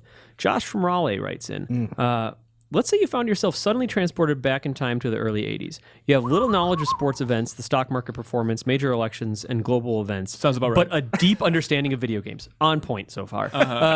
How do you use your knowledge to reshape the last 3 decades of gaming? What does the current gaming landscape look like after 30 years of your rewriting history? Josh. I start posting Minecraft YouTube videos in like 1984. Okay. Just to get ready so I can be the #1 streamer. You come back whatever with the hell. one flash drive. Yeah. Yeah. Distribute VHS tapes of you reacting and mugging. Yeah. Go ahead and grab that PewDiePie YouTube account and just get ready to Yep. sell it. Oh, Yeah. that's good. That's good. I don't think I would change a lot. I would want everything that exists now to maintain, and I'm sure I would like try to make everything better. Like keep what we have that's good, and only like try to get more good stuff. But I'm sure that it would be like trying to nurture like some cool extinct animal while trying to avoid stepping on the butterflies to not cause a butterfly effect, but I'd blow it. So basically what I'm saying is like, tiptoe around Nintendo, like smash all their Virtual Boy prototypes and stuff like that. Make sure that stuff doesn't ever happen. to the point that like you'd actually sneak into Nintendo's warehouse at night. Yeah. And try to make sure that didn't happen. I think I'd try. Or, like Sega, just try to maybe try to work my way into you could totally get a job pretty much at any company, right? With the knowledge that you'd have and just like predict problems before they come up and stuff. Or like, I don't know, come up with the tune for Mario Bros by humming it. Just go to Koji Kondo's office and hum it. Like, I'm not the musician, but here you go. Beep, bop, boop, bop, a doop. But then you're just And get making close history enough. exactly the same. I know, but you earn their trust. And then you get in because That's a hell of a jam, kid. Sit on over But here. hold on a second. Watch that monkey dick wrist. Maybe Kondo is just like, I don't like the way you do it. You know what I mean? He's No. just like not on board with my rendition of it. So you get some terrible like beginning of like, I don't know, Dynamite Heady or Decap Attack version. I think I would just go back to like every developer during the PS1 era and just be like, just don't go for 3D, everybody. Like it looks like no, crap. they Just needed stick it. With They like needed pretty it. Though. 2D. They needed it. For That needed to practice happen. for the future? Yeah, that's what you needed to like not. You got to have that happen. But I'd go to Sega. I'd destroy all like the add-ons to the Genesis and stuff like that. How would you destroy it? I would just from inside. I'd shoot them down. I mean, like What? I'd shoot them down. You get on the board. like the ideas. Oh, okay. what was the With a first justifier. what was the first really popular like free to play like mobile game? Is there like a Farmville? Farmville maybe? Farmville's up there. Isn't Maybe it? like try to convince Farmville, just be like, just sell it for like $5. Yeah? Sell it on Don't- Facebook. Don't bother with this whole free to play crap. Like, And then just no you one know. will race you to the bottom once they see one company do it. By the way, the more I think about it, the more in love with your PewDiePie idea of getting that YouTube name, because it's not like he would just then pick another name, go but you'd be something like, "Hey, Mr. Swedish guy, how about I sell you this PewDiePie username?" Like, what the hell do I care? I have millions of subscribers. Terrible name. Oh, you could buy YouTube.com. You could buy that URL. That's true. And just- Google.com. That you just Again, it does nothing. They would does. choose another Everyone's name. just like, oh, let me Google1.com it. Let me Google one it real quick. Squatter 101. All right. Squat or not. Next one is Alex, or no, I'm sorry, Caleb from Lawrence, South Carolina. Oh, God. South Carolina. Caleb. How come y'all? Okay. Hang on. So can Kyle say that word? So you say the first two, and How- then Kyle. I'll gesture to him every time he's supposed to say y'all. Okay. How come Y'all. used to censor your videos and now Y'all. don't? And don't Y'all. don't give me that crap about having young viewers because I'm sick of the world pandering to the young and stupid. I could care less about someone's kid. He could care less. Yeah. Hey, is that a South Carolina thing? So he is capable of caring even less than he currently does, is what he's saying. That's a Carolina Which thing. means he cares a little bit. Yeah. a That's Caleb. Carolina. Yeah, that's what that comes from. So why do we pander to kids? Why do we censor? When The easy answer is it's like, Bleeps well, are funny. well, no. I disagree. They are. I think they are. Yeah, I think bleeps yeah. are funny. Unnecessary censorship. It's funny, but I think it was just because it's like, oh, the website was founded. It's like, okay, we wanted to keep it in line with the magazine. We don't swear in the magazine. Let's get that all in line. Also, like, we embed or have like links to a bunch of the videos in the digital version of the magazine. So it's like, this should be roughly on the same page. And then I think one day Reiner's like, we should just stop bleeping. But I think it was when he had to edit them, right?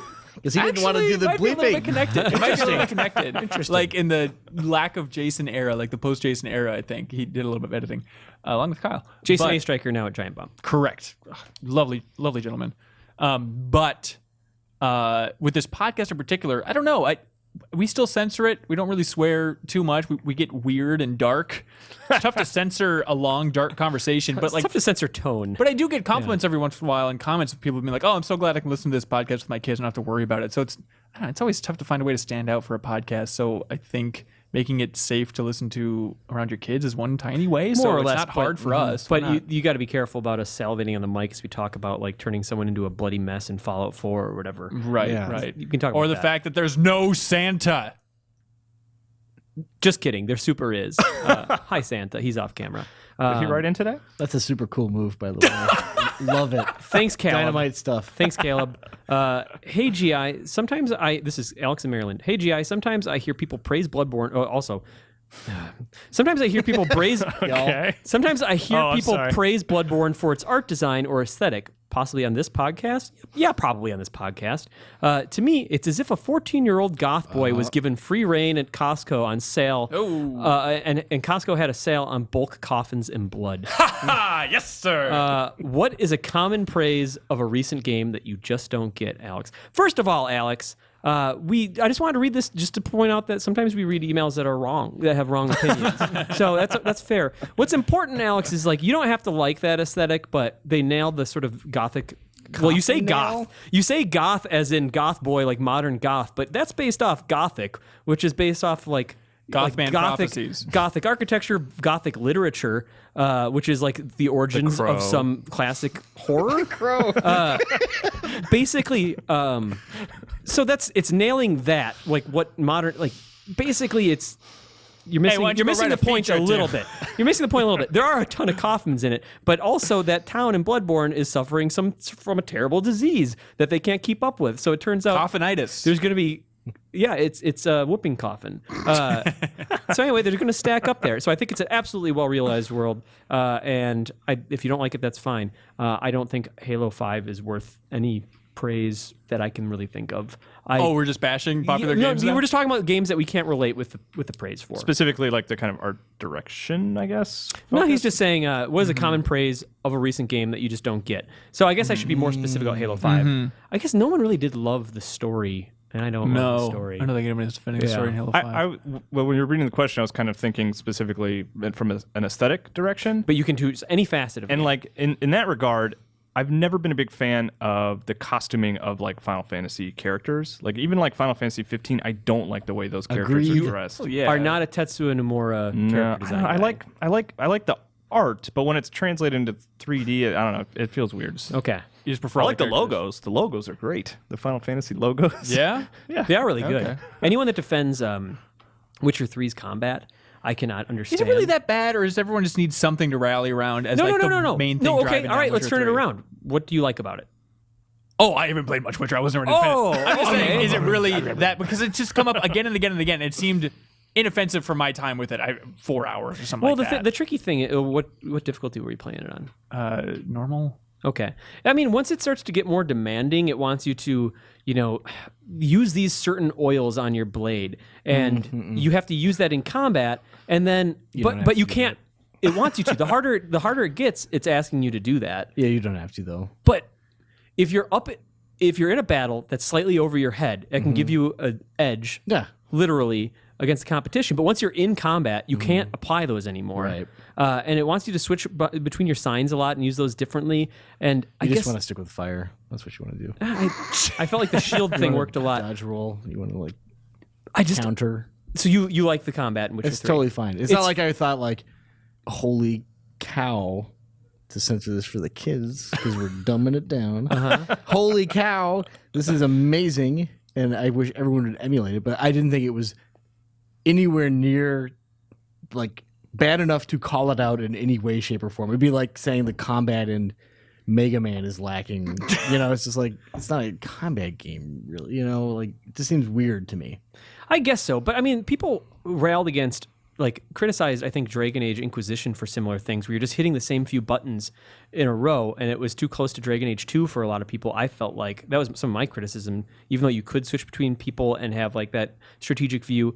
I feel like Witcher 3 falls into a similar camp where I'm just doing the same things. I'm mashing buttons. It's not responsive in a way that I would like, and it just feels imprecise, and that bummed me out. Yeah. And so I guess I feel like I think combat is adequate, and if you want to call it out for being adequate, that's fine. But yeah. Well, I mean, this says any praise, and any praise that people give Witcher 3's combat, I'm not into. okay, you're right. Yeah. Cork, didn't say I any always praise. enjoy your morning complaints about Fallout.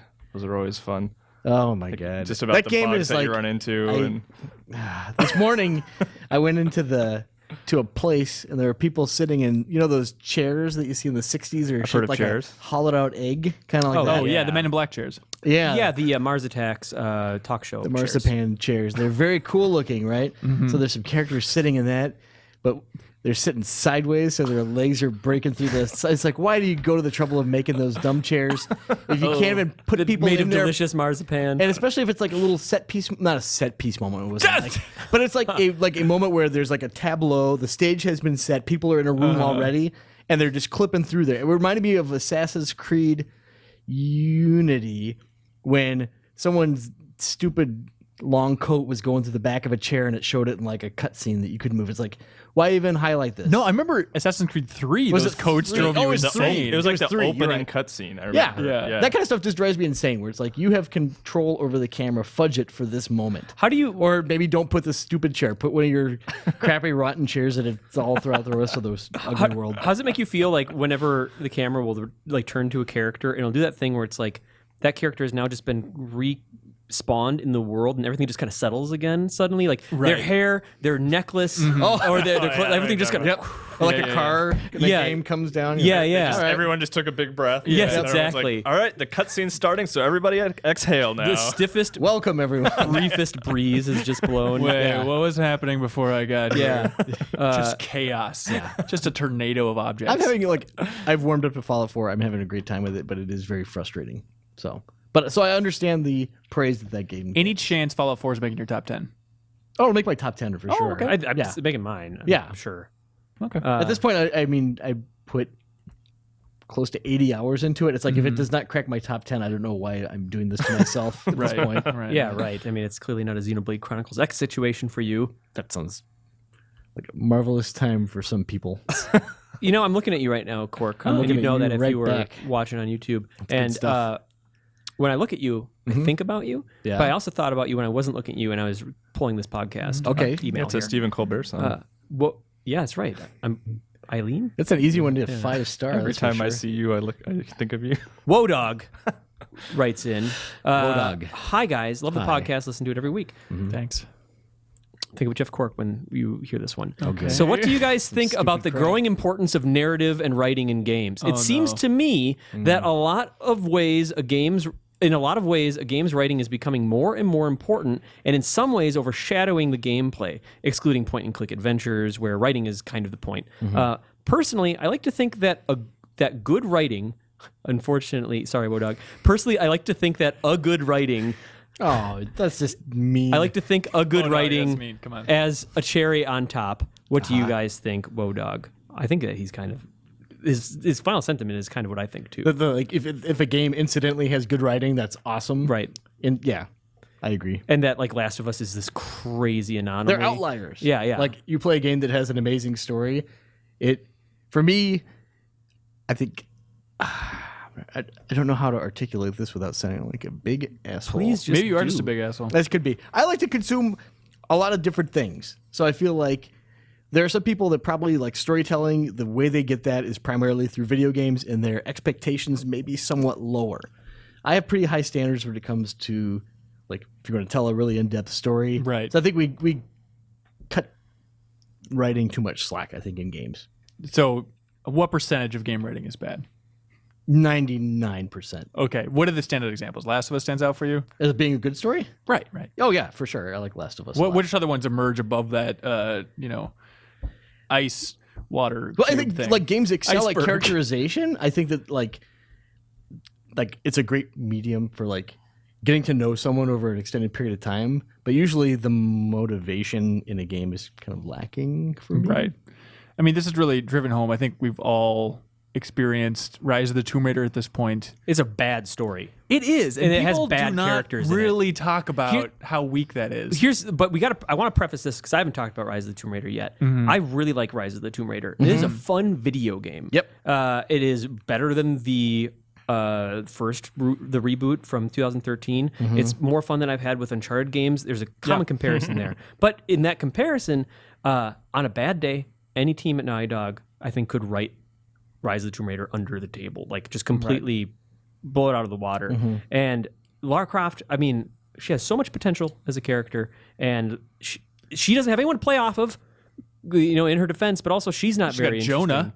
Yeah. It is just And a campfire. so it is so formulaic Yeah. to the point where it's notably it detracts from it. Usually a video game story is at the least in a good game, it like stays out of the way and it's not noticeably bad. It's just sort of, generic or whatever. This one's just like, Got to string my missions together. It seems like if you can do that, that's all I expect. I remember I talked to Neil Druckmann on the Uncharted 4 cover story trip about the difficulty of writing an exposition scene in an Uncharted game, and specifically we focused on like Uncharted 2, the opening on the beach where they're all like sitting around and having beers and kind of setting up the big adventure, and just like how important it was to like be sure to make clear like what the MacGuffin for the entire game is, but then also in the attempt to explain what that is, like there has to be some ounce of like character development. You have to understand this relationship and this dynamic between the characters a little bit. And it's at least the beginning of Rise of the Tomb Raider, it falls several times into the trap of just like pure sloppy exposition where it's just running around like, of course, Eureka, if you look at this map, it's right over here, and this is special because of this. It just goes on and on and on. And I think you're like my stepmom or something. Who are you? Right, don't be evil.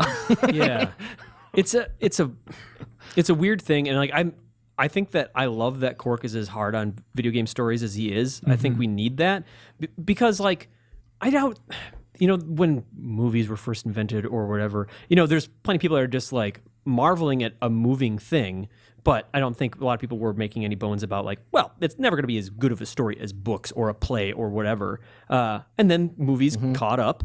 And video games, I'm assuming, will go across that arc. I have no doubt that. I don't think they caught up necessarily. Is they figured out what they were good at. Well, right. No, books are still not as good at conveying stories as movies aren't as good at conveying stories as books, and they Right. may never. Be But the able problem to. with games there's is that different. when people started calling them cinematic, and that was seen as a real compliment, like a badge of honor for a good game. Like I suppose Metal Gear Solid is partly to blame for this. Oh, what a cinematic experience! It must be great. So people started going down that road more and more and more instead of highlighting like, let's just go easy on the story, make sure it's solid within the gameplay realm. Seems like there's a lot of people who especially like a decade or so ago, who are like, I want to be in the movie biz, Right. But in the meantime, check this out. Right. So the thing is, right?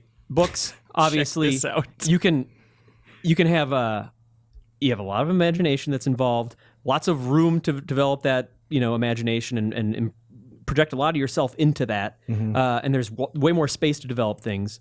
Films, it's super focused. You get to look at something cool, and that's what everyone sees. You get to talk about it that way. Video games, interactive, and that's going to be like the way that is going to define itself as a storytelling device, but it still has like a super long way to go. When in doubt, go for minimalism. Well, for now. Right. Yeah. But, sure. I mean, you don't want it to be minimalist forever. You want all sorts of examples of... Yeah, I think it's tough to get a really complex story Right. kind of video game and not have it shatter and just have crazy leaps of logic for every player. Yeah, right. Right now. Like, I think that we're going to find ways to solve that problem. Better and more focused, but I don't think it's going to be a revolution in game storytelling coming up. Yeah. I'd love to hear people like that really liked Rise of the Tomb Raider, and I think Particularly the story. I want to hear more about the story. I want to hear people who defend it. Because we're not attacking the game, we really like it. What did Kim give it again? 9.5. Yeah, I would. I think that from what I've played so far, it fun as deserves hell. high praise. But I want to hear what people think, like people that like the story, why they like it. If you can write like to us and defend your points and stuff like that, I would love to hear some feedback. Because like Cork said, not enough people are talking about that facet of it, critically or praise or otherwise. All right. The next one here is from Justin in Lansing, Michigan. There's no doubt that early polygonal games have aged at a more rapid rate than their pixelated counterparts, but I mean, I think he means visually, yeah. But does that affect your ability to still enjoy them? And to those with kids, two of you guys, 3 actually. have your children seen an original PlayStation game being played, and how have they reacted to the way that game looks? Thanks, Justin.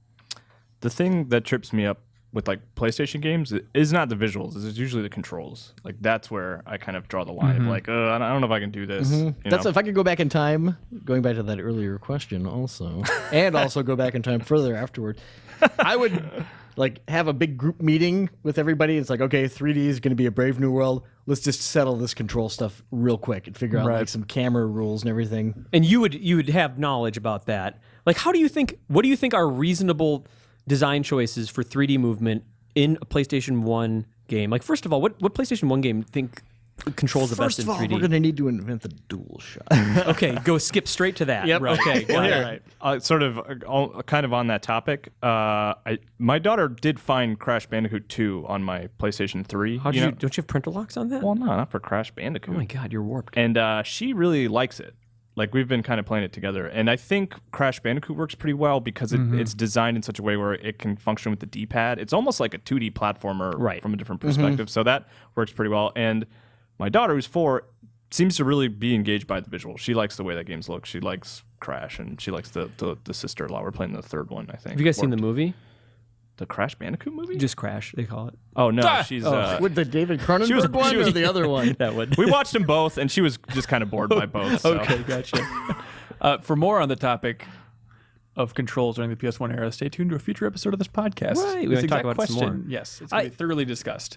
I don't know. It's a tricky one. Disgusting. I think it has to do with the controls a lot for me. I haven't shown it to like younger kids a lot. I think this loops back to the mobility thing before, where we're talking about games that do it well and games that do it so badly. And I've talked about it a lot, and we just talked about Tomb Raider. And we did a Tomb Raider 3 replay recently, and Tomb Raider 3 is just like this just atrocious. I think it's important for what it did for like the action genre and stuff, but it is just so bad. The story's so bad. good in it. It's nuanced. There's, you know what? Tomb Raider series has some awesome moments. You're fighting a dinosaur. You're planning like careful jumps, and like you had like the platforming so deliberate and puzzle like that. I really like that. You step on a statue of King Midas's hand, and she turns to solid gold. cool. It's awesome. But those games control like complete ass, and it's. I feel like that's sort of the thing that holds me back too. But also, like, especially if you're trying to play those on like HD TVs, sometimes the textures just get so blurry and blend together in a way that it makes it impossible to actually get a sense of depth. And I think that's one thing that really is making those age terribly. But I don't know. I would like to maybe I'll show my nieces and nephews some like PlayStation 1 games as a sick experiment, and then throw them a bunch of modern games so that I don't feel like a monster. So yeah, thanks, Justin. Last question comes from Jesse. Thanks for the many hours of game content you guys provide each and every week. My question is, why do you think villains rarely get their own games? They are usually the most compelling aspect of a good story and have a rich background that a game could be pulled from. Also, which villain would you like to see get their own game, Jesse? That's a good question. Why aren't there more bad games starring bad guys? I wonder if it's part of it is like a branding thing, and some games like God of War is called God of War, and if you played a God of War game but you were like Zeus or something, like wouldn't that be weird because it's called God of War? Or I don't know, maybe that's overthinking it, but isn't like the whole point, and it's like the classic, like nobody thinks that they're the bad guy, so just by taking control of someone you're telling their story, right? So I mean, like Overlord, for instance, you're burning villages and running around with your imps, but it's like super funny and everything. Like, in was it Force Unleashed? You're Darth Vader for a very brief period of time, but I mean that just feels awesome. You don't feel like a big heel. And also, it ends with him like saving a orphan. So you know what I mean? So he's kind of almost not even a villain. I mean, because like at least in the beginning of that game. Yeah, I don't know that he's killing a lot of Wookiees that are also just. And he's saving an orphan so they can train him to be a mass murderer. He's throwing TIE fighters around. That's pretty cool, right? Well, this question's interesting because I whenever Last of Us came out, I feel like we all had that, which was a really interesting conversation in the office of kind of like all coming to a consensus that maybe Joel was kind of the bad guy. We talked about that last week. He's definitely on the podcast. The anti. But even that, thing. He's a hero in his like you world. still consider him a hero, like as you're playing, like there's, even though like the do you bullet really point, does it really matter what you consider the character? You're just moving around and interacting with stuff. I need that framework in my mind of like, this guy's a hero. If you want to talk about the narrative, I feel like I have like to if you want to talk about the story, I feel like I at least like want to be like, I'm the kind of guy that picks the good option whenever I have choice in games. So I want to at least feel like I'm building towards something good, but I don't know.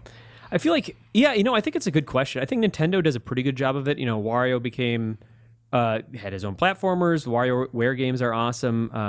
Bowser's Inside Story is like the best of the Mario and Luigi games. I would like to play a game as Ganon. Like I think that'd be super cool. Hyrule Warriors. Yeah, dude, get on Hyrule Warriors. Oh, that's right, the ultimate Zelda game, right? Like it's the reason everyone plays Zelda. They go to Hyrule Warriors. The culmination of decades. I think lore. Everyone would like to play Sephiroth, and like if they announced instead of short of a Final Fantasy VII remake, if they announced a new Final Fantasy game where like you're playing as Sephiroth in some capacity that was like a classic RPG and like teaming up with other villains or something like that, like that'd be super cool. The classic example is Metal Gear Liquid.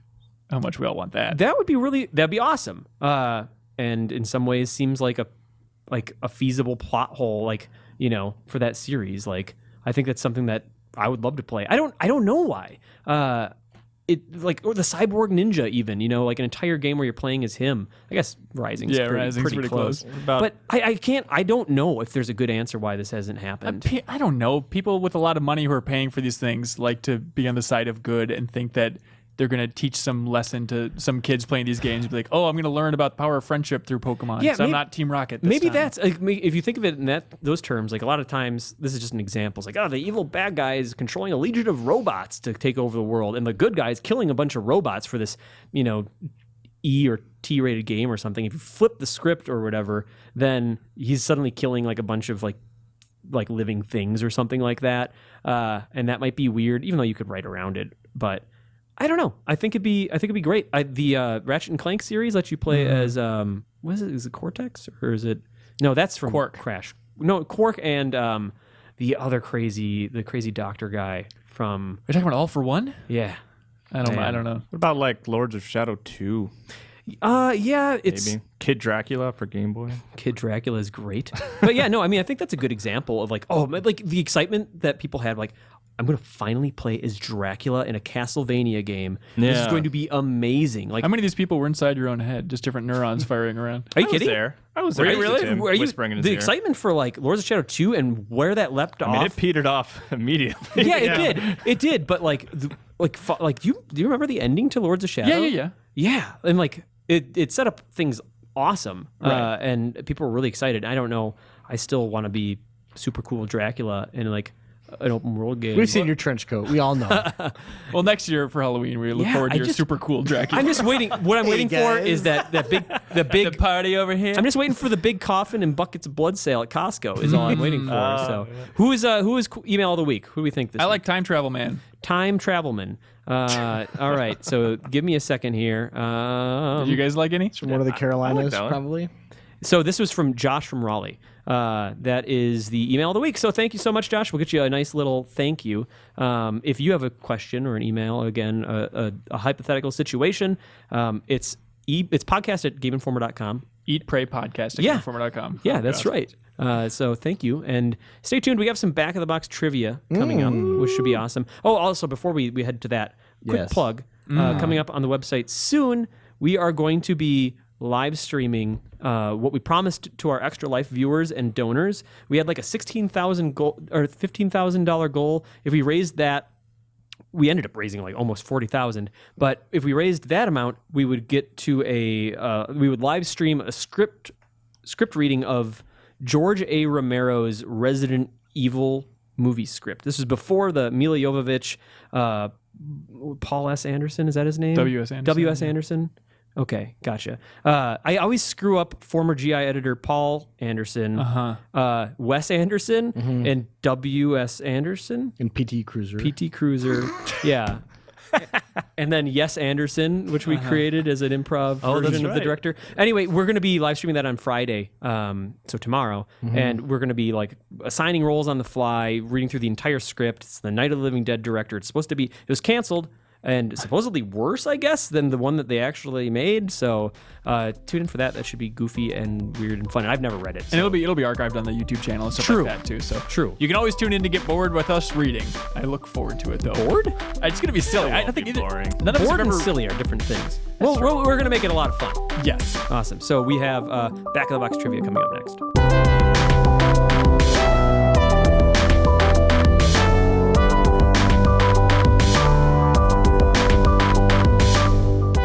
And welcome back for Back of the Box trivia. Do you guys remember how to play this game? Barely. Nope. Okay, Mariah here's how it Carey. works.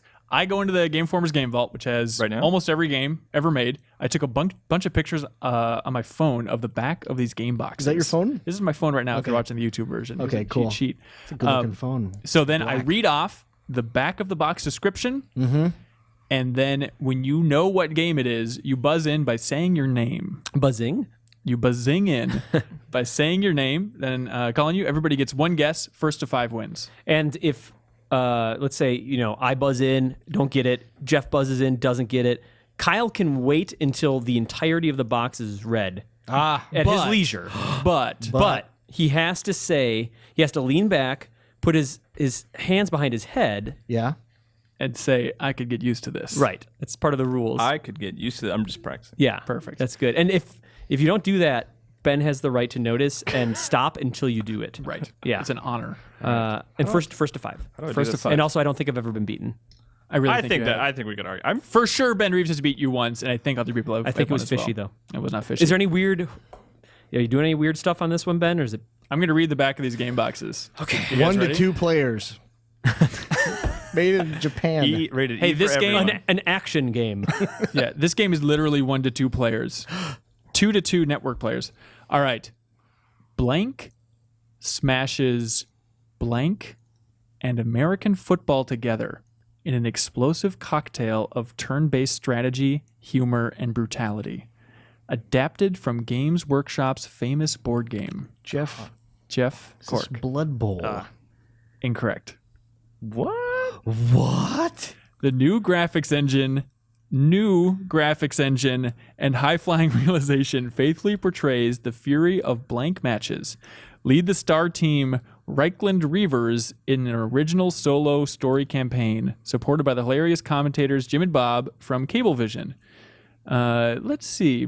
In the online persistent mode against Tim. Backbreakers? Incorrect.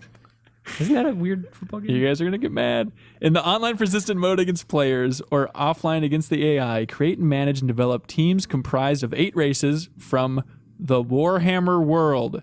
Humans, orcs, dwarfs, Skaven, High Elves, Dark Elves, Chaos, and the Bretonnian newcomers, gaining XP and unlocking new skills, online, organized, customized championships, and trade your players on the transfer market. So I have to go. I have to say I could get used to this. Correct. Is that right? Okay. And then take your guess. The Warhammer football. I don't know what it is. Is this Blood Bowl Championship Edition or some nonsense Blood like Bowl 2, everybody. Blood Bowl 2. Give it Sorry, to Cork. Cork. I don't know. Are we giving it to Cork? Yeah. I feel like All just right. give it to Cork. All right. If everyone's in agreement, normally sequels are tricky. I feel weird about that, but I I know. feel you don't want it. You can if you think you can win clean. I don't know if I can win clean, but I feel weird about if it is indeed a sequel. It is. I don't want to establish that. All right. precedent. Okay. All right. I'm gonna I just love felt like it was so Bold move. obscure. I don't think I know anything about Blood Bowl. Blood Bowl so. 2 just came out. I thought it was just like, referenced this I thought it morning was like in the Extreme office. Okay. NFL or something. I know there was like an Xbox 360 XFL game. thing. Yeah. I didn't know it was connected to Warhammer. Hey, do you guys know the year 2024 AD? Because in 2024 AD, in a post-apocalyptic world, mankind struggles to survive under a blank from the skies. You must lead a dangerous crusade to bring these flying beasts to their knees. Tim. Tim, Lair? incorrect. Fight fire with fire. That's a good guess. Battle dragons in the sky and beasts on the ground with Jeff. high-tech weaponry. Is this Reign of Fire? Rain of Whoa, Fire wow. for Nice. That was- PS2. That was my follow-up. the movie you were in that one. adaptation. Very nice. Well done. All right, this is a minimalist one here. Okay. Business is War. A 4-player co-op experience. Intense future sci-fi action. Visceral gunplay with stunning visuals. Business is War. Oh my god. 4-player co-op. Future sci-fi action. Business is War. 5, 4, 3, 2, 1. Syndicate. Syndicate. What's the reboot, one? What's the one that's everybody. like binary? Binary Domain? That's what I was thinking. Yeah. I don't think But that's couldn't- co-op though, is it? Yeah. It's like Wow. team-based. It's time to shake, shake, shake. Blank, developed by the world-renowned Sonic team, adds Latin flavor. Jeff. Samba de Amigo. There we go, Very nice. Jeff. Which Cork. version though? This is the Dreamcast. Cork Oh, up I to 2. didn't say Dreamcast. No. Oh, shoot. Get the hell out of here. Shoot. These are tough ones. Blank's hard. Blank's back, bigger and badder than ever before. This time you've got a brand new kind of power, plucking power. And now anything you find can be a weapon. But beware, you've never seen creatures like these. Blank and tweeters, Ninja and Bezos. And you've never had an adventure like this. Only cunning and speed can save you now. This time, it's a fierce, action-packed battle to free the land of Subcon from the curse of the evil wart. Jeff. Jeff?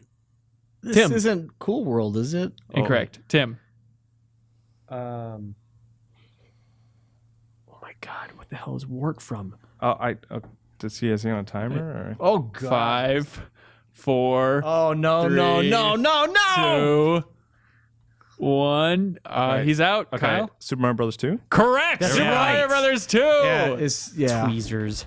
Tweezers. Man, I've Tweeters. never heard that referred to as plucking. It's plucking Yes. power. Anything Yeah. can be a weapon. It Wow. totally I blew was- that. I That's hate it. plucking. That's the worst. It is a terrible It's not description. great. Funny fact, Super Mario Brothers 2 was brought up earlier in the podcast. I was very happy when that happened. You're going in. In the distant future, in the darkest reaches of space, the ghosts of the past whisper your name. You are Blank, a marshal turned rebel on a vigilante crusade to bring down the Dominion and its nefarious leader. Haunted by betrayal and remorse, some believe you may have given up the fight, but you have promises to keep and a need for vengeance that's long overdue. Tim. Tim. StarCraft 2. Legacy of the Void. Incorrect.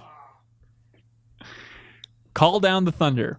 Whether you command the mysterious Blank, the nomadic Blank, or the ruthless Blank, you must decide how to outwit or outgun the enemy in an someone's gonna unforgiving universe of intense strategic combat. You guys aren't going to get any more hints. Weapons Prime. Devise and deploy merciless strategies with over 30 new units and weapons at your command. Torch foes with a Hellions flamethrower. Ambush adversaries with acid-spewing banelings. Or just... Jeff, is it just straight up StarCraft 2? Is that what we're up against here? I could use a full name. There's no such thing as straight up StarCraft 2. Oh. Or deploy the Void Ray's prismatic beam to annihilate your enemies. Kyle, is it Wings of Liberty or something? Kyle takes Okay, it. all right. Wings of Liberty. Wings of Liberty. I was so sure of that answer. That was a really devious one. It was tricky. All right. City living for your blank. Tim. Tim. Animal Crossing City Folk. Incorrect. Kyle. The Herbs. Mm-hmm. Yeah, I'll give it to you. All right. It's Herb Sims in the City, technically, it's but well done. People who played that game extensively just called it the Herbs. What man. is? Is this a decent Herbs game in in the No, 80s? it's not. It's like The Sims with mini games. How'd you know herbs so I think quickly? I watched somebody play it extensively. Kyle 2. Kyle's at 3. Kyle 3, Jeff 2, me 0. Undefeated's at 0. Undefeated. All right. I'm going to keep featuring rolling. a soundtrack by 2. All right, this is a deep cut. All right. 2 amazing adventures. Rue is on a quest to revive a lost friend. Mint is seeking power and revenge. Both of them are looking for Kyle. Cookies and Cream? Incorrect. Damn it. Wow. No, those guys' names are Cookies and Cream. Both of them are looking for a okay. powerful relic, which will be brave and clever enough to reach their goal. Explore a beautifully rendered 3D world filled with challenging puzzles, unusual enemies, and unknown dangers. Play as both characters to encounter 2 entirely different storylines. Rue has the ability to shapeshift into forms of defeated enemies. Mint can learn and use a wide variety of powerful magic spells. This is a PlayStation 1 game. Is that what the last bullet point That's what really my brain. That's what my brain bullet threw out point. there. This is a PlayStation 1 game. Oh, man. Mint and Rue, Squaresoft. 5, 4, 3, Tim. 2. Chrono Cross. Incorrect. I don't know anything about Chrono Cross. Threads of Fate, everybody. Threads of Fate. Wow. Okay. These are real I like clunkers. my guess better. It's good. I feel like you chose these just like so I wouldn't get them. Untrue. Or you chose the ones that people would get the least. No, the closest I came to that was I had Resident Evil Code Veronica, and then I said, that Tim will get this immediately, and it's not fair to everybody else. That's the only favoritism I use, and it was against you. All right. Gotham City is desperate for Batman's help. The bat signal pierces the darkness, burning its image onto the clouds of an ugly night sky. Now you must become Batman and begin the greatest adventure ever to leap from the movie screen to your video screen. Live the hit film in 6 heroic stages of side-scrolling in 3D. Tim. Batman Returns. Batman Returns for the NES. That was tricky. Nicely Because the done. first one isn't even like a true representation of that film at all. It's tricky. Yeah. Come on. Batman's blue? What? Hey. Come on. Risk your life as a Jedi Knight. Join Luke, Han, and Chewbacca in their fierce war against the evil Empire. Battle treacherous aliens. Pilot 2 vehicles in high speed. Kyle. Super Star Wars? Super Star Wars. Kyle. Nicely done. Kyle's at 4. Tim's at 1. Jeff is at 2. An incredible new adventure where mystery and mayhem rule. Blank returns in this incredible new role-playing adventure. His latest rival is Smithy, a menacing... Tim. Oh. This is Super Mario RPG. I need a full name. No, you totally got it. Legend of the 7 Stars. Smithy. Nicely done. Smithy was the blue one, I think, right? Oh, no, Smithy was like, he wasn't a party member. He's a giant, Wait a- he's a okay. giant blacksmith. How come Tim didn't have to provide the subtitle for that, but StarCraft 2 did not Because there's suffice? not a lot of different Super Mario RPGs. It's the one out there. I mean, it's proving that you know which game it is, right? And there's only Right. one Super Mario RPG. Correct. That is very correct. There are 3 StarCraft really fascinating. 2s. I'm saying interesting. You first saw Rocky, Colt, and Tum Tum on the silver screen when they're... Tim. 3 ninjas strike back. It's Kickback, but I'll totally give it to you. That's right. Nicely Jeez, done. Tum Tum. Recognize the characters Yeah, of big 3 time. ninjas. Wow. All right. What's it at now? Tim's at 3, Jeff's at 2, Kyle's at 4. Sweep the heavens. Scourge the earth? Scourge? Scourge. Scourge? Scourge the earth? Soar the skies over a war-torn world, blasting swarms of enemies in air Kyle. battles. Kyle. Ikaruga? Incorrect. Damn it. Shoot your way through land battles, purging cities and fortresses of evil. Compete in free-for-all matches over the internet or local wireless connection. Or split into teams for light versus dark. You sure this isn't Ikaruga? Dozens of weapons, each with unique melee and ranged attacks, plus extra abilities. Comes with 6 random AR cards that spring to life and battle when viewed through the Nintendo 3DS camera. 5, 4.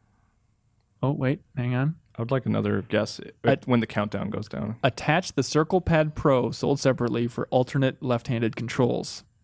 Tim. Kid Icarus Uprising? There we go. Nicely done, Tim. Cork, I was counting on you there, man. Man, that doesn't sound like... It sounds like a flight combat game. Right. I mean, I know that's a big part of it, but... All right, Cork, you're at 2. Tim, you're at 4. Kyle, you're at 4. Massive destruction. Captain, blow those world of blank fanatics off this planet. You and your team are going in hard, fast, and first. That scum will soon fear Wolf's Dragoons and your stable of deadly blanks.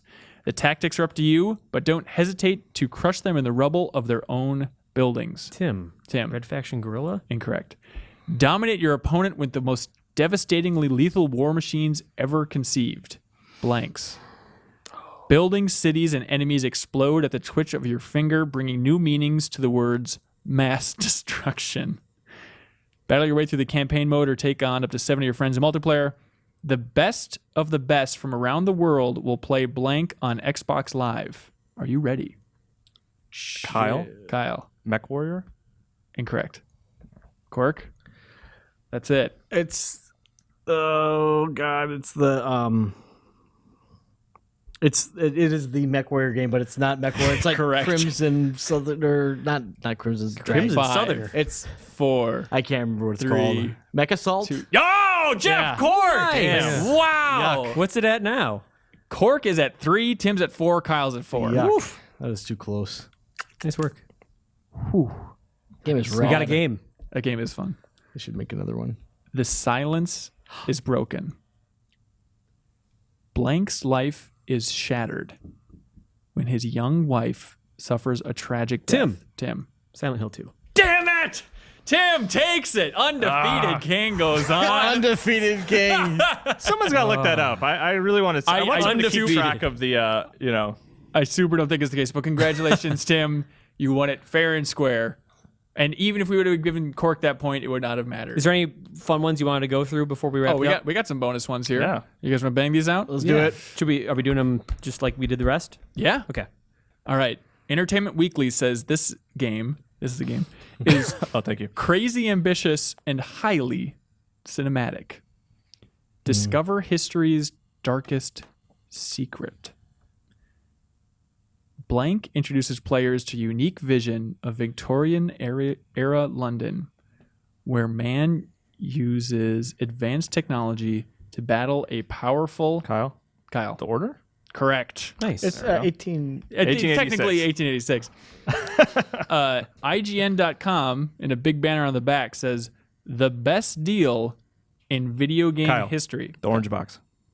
Wow! I was gonna say that immediately afterwards. Can you put those down for me? It's one of the one, but can you? It's write one them of the down? biggest games. Like value being attached to yeah. like any one product. Like it's absurd. Think evil, breed evil, control all. Kyle. Overlord. Correct. Another game that was mentioned on this podcast. It was weird. I want those points. Yeah, Kyle. Here's you a gazillion sweeping the points. floor with me now. There you go. Oh, look at that. Why didn't you do these ones first? Yeah. Damn it. You really blew it. This time, the blank is the gadget. When a valuable gem is stolen and blank is charged with its theft, only one robot Kyle. can save him. The Kyle. Clank PSP game. Agent Clank. Agent Clank. Secret Agent Secret Clank. Agent Clank. Not sure who got that one, but well done, both of you. I think we each got half a point. Yeah, I think that's how that We can works. share. Blank's high-octane racing and high-flying hurdles make it an enduring crowd pleaser. Now you can play the original wheelie-poppin' side-scrolling NES racer on your Game Boy Advance. This is Excite Bike. Correct. Excite Bike. Nicely done. Let's see. Oh, boy. What's your point, though? Okay. Few are chosen, fewer succeed. Journey now to an island world surrealistically tinged with mystery. Missed. Tim. Well Tim done. missed. He didn't. That was good. He didn't say Tim first. I should get used to this. Tim missed. Really? You picked it up just from that? Yeah, That's pretty Mysterious good. Island. What was the other done. the word that's not maybe not even a word? Oh, surrealistically? Surrealistic. Oh, That's I how I think always that like to helped. describe it. Yeah. This says, one of the best PC games ever is back. A unique combination of sci-fi horror, role-playing, and first-person gameplay.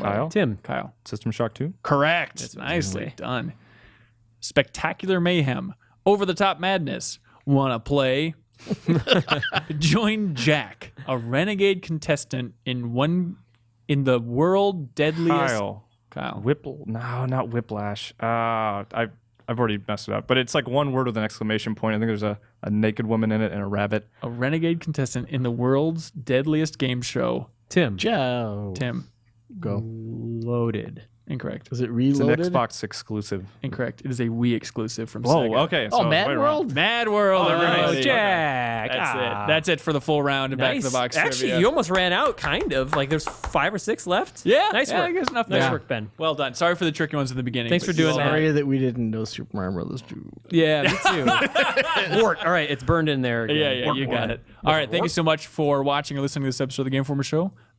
Next week, we're going to have 2 episodes. I think that's up. We have a bonus one going up on Wednesday, which was a real thrill for me. It'll touch on some of the things that we were talking about earlier, and the PlayStation 1 controls specifically. There you go. And then next Thursday, we'll have another regular episode of the Game Informer Show, so stay tuned for that. Yeah, thanks for watching. Bye.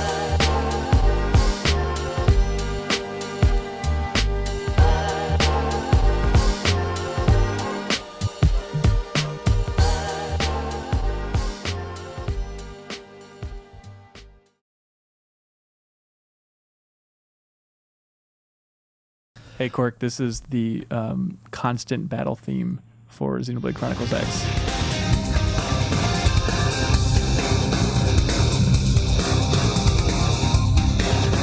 I'm into it so far.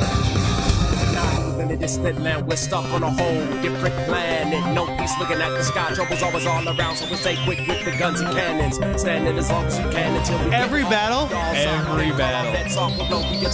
Worse than Blue Dragon. I like Blue Dragon's It's theme. hilarious. With a Deep Purple singer? Yeah, I need more of that. With this, it's literally every battle. It's a rush to finish it before you have to hear this Hip fucking hop. song. Rip rap. We are some nerds and we are rapping.